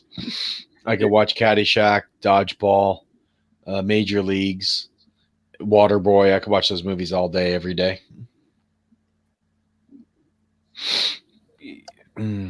Shit, it's almost 1 a.m. He should have just canned the show. I'm ready to go to bed. Yeah, I think I was ready to go to bed like a half hour ago, but the talk on sports movies got me going again. But yeah, I got to get up at like 6:30, so I got to get some sleep here soon. Oh, my daughter's gonna be late to school. That happens. No, but that was good. That was. I love movie talk. We got to do that more often. I'm looking forward to next week too. I haven't watched Endgame since I saw it in the theaters last, so it'll be interesting to rewatch it now after like a year's gone by, almost a year's gone by, and see how I think of the movie now. Has it aged well considering what's happened since and what's going to happen? And I'm real curious to see how this next view is going to go. Well, I saw it more than once, Kabuki. I saw Endgame in theaters 3 times, I think. but I haven't watched it since then. It was all in the first week. I saw it once with my friends, once with my son, and once with my wife. So I saw it 3 times in like the first week and a half it was in theaters, and then I haven't seen it since. So it's going to be interesting to see how it grows on me almost a year later. I'll be curious to think if it's as awesome as I remember it. I know there were a few scenes I wasn't all that excited about, but we'll have to see. Especially after bagging on the Star Wars movies for the last year and a half, it'll be curious to see now how well what kind of microscope I put Endgame under. I think I remember it being a little long. It was long, but I didn't mind. I'd rather have long, especially when it's the end of a big arc like that was. I wish the Rise of Skywalker was as long as Endgame. Then maybe they could have fleshed out some of the plot points a little better. I mean, slow, long. Oh yeah, it does definitely start off slow. There's a lot of like foreshadowing and stuff going into it in the first act. It really picks up in Act 3, but the first 2 acts are a little slow. Yeah. But I didn't mind it because it was cool to see. I mean, I wanted them to flesh out everybody, especially the characters that didn't survive the movie. I wanted them to flesh them out, and I wanted to see a lot about like going back in time and seeing Iron Man and Cap doing what they did, knowing that their arcs were coming to an end at the end of the movie was really cool. So, yeah, maybe I'll watch it this week. I don't remember.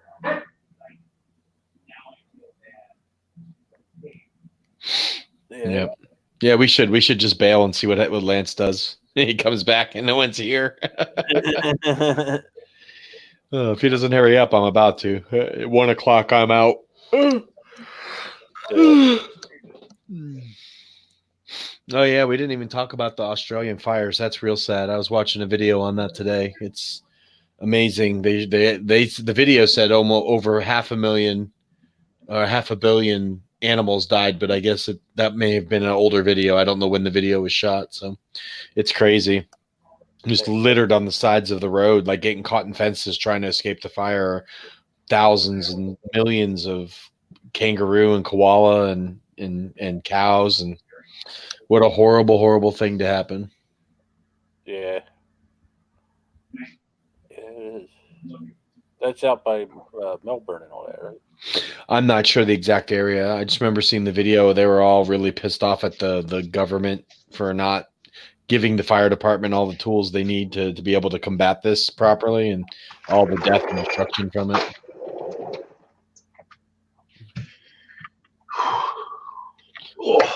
We almost left you behind. It's almost 1 o'clock. I got to go to bed. Well, I was gonna say, we should probably wrap it up. Yeah. We got I had a grumpy Siberian Husky puppy who needed to go outside. So yeah. No, I know. I got to get some sleep. I got to be up in like 6 hours, 5 hours. So yeah, I will watch Endgame this week. I'll be prepared for next Wednesday for sure. And let me know if you want to watch it in big screen. I'll play around with the app. I'll be around all weekend. So yeah, actually, let's I mean, I got a fairly busy weekend, but maybe we can pull something off on like Sunday afternoon or something. Yeah. It depends on the playoff games, but yeah, we could do something. We try to figure something out Friday, Saturday, or Sunday late night, maybe even. I mean, I could stay up a little late. We'll see if Keith wants to join in, and three of us could watch Endgame together. Mm-hmm. Yeah, that'd be really cool, actually. Yeah, it would be pretty sweet. It's just called Big Screen, right? Yep, Big Screen. Go to the Oculus store and it should be free. Just download it, and then you'll have to get your settings right. But I can walk you through that stuff. We could even go in this chat, and I could walk you through the settings. It's easy. You just have to download the Big Screen audio driver, and then when you go into Big Screen, if you're broadcasting, you have to switch your sound to the audio driver. If you're just listening, you just have to be in the room, and I can set up the host. I can run Endgame off my computer. So yeah, it'd be fun. Yeah, we'll set it up. I'll talk. Just Facebook message me over the week, and we'll figure something out. All right, Barry, continue being awesome. Oh, Maui Chris says Big Screen is still free. So yeah, just grab it. I think it's always a free app. I think it was. It's an Oculus thing now. They make it's available because I bought mine for free like a year and a half ago. So if it's free, it's gonna always be free. But you should definitely download it. It's one of the better utility apps on the Oculus. Big Screen. Yep. It's pretty sweet. Big screen beta. Mm-hmm. It's been in beta for 2 years, but it's trust me, it works great. Don't worry about it. Don't worry about the beta. Just download it. It's good. It's good shit. And then, all right, perfect. I'm going to download this sucker right now. All right, thanks, man, and thanks everybody for watching. Next week, be sure to hang out and get ready for us to possibly have disagreements about Endgame. Or maybe I was completely wrong with me being nonplussed when I watched it. I don't know. So we'll see what happens. Only time will tell. Only time will tell. A little more board game talk. Yes, perfect. All right. Good night, everybody. Good night.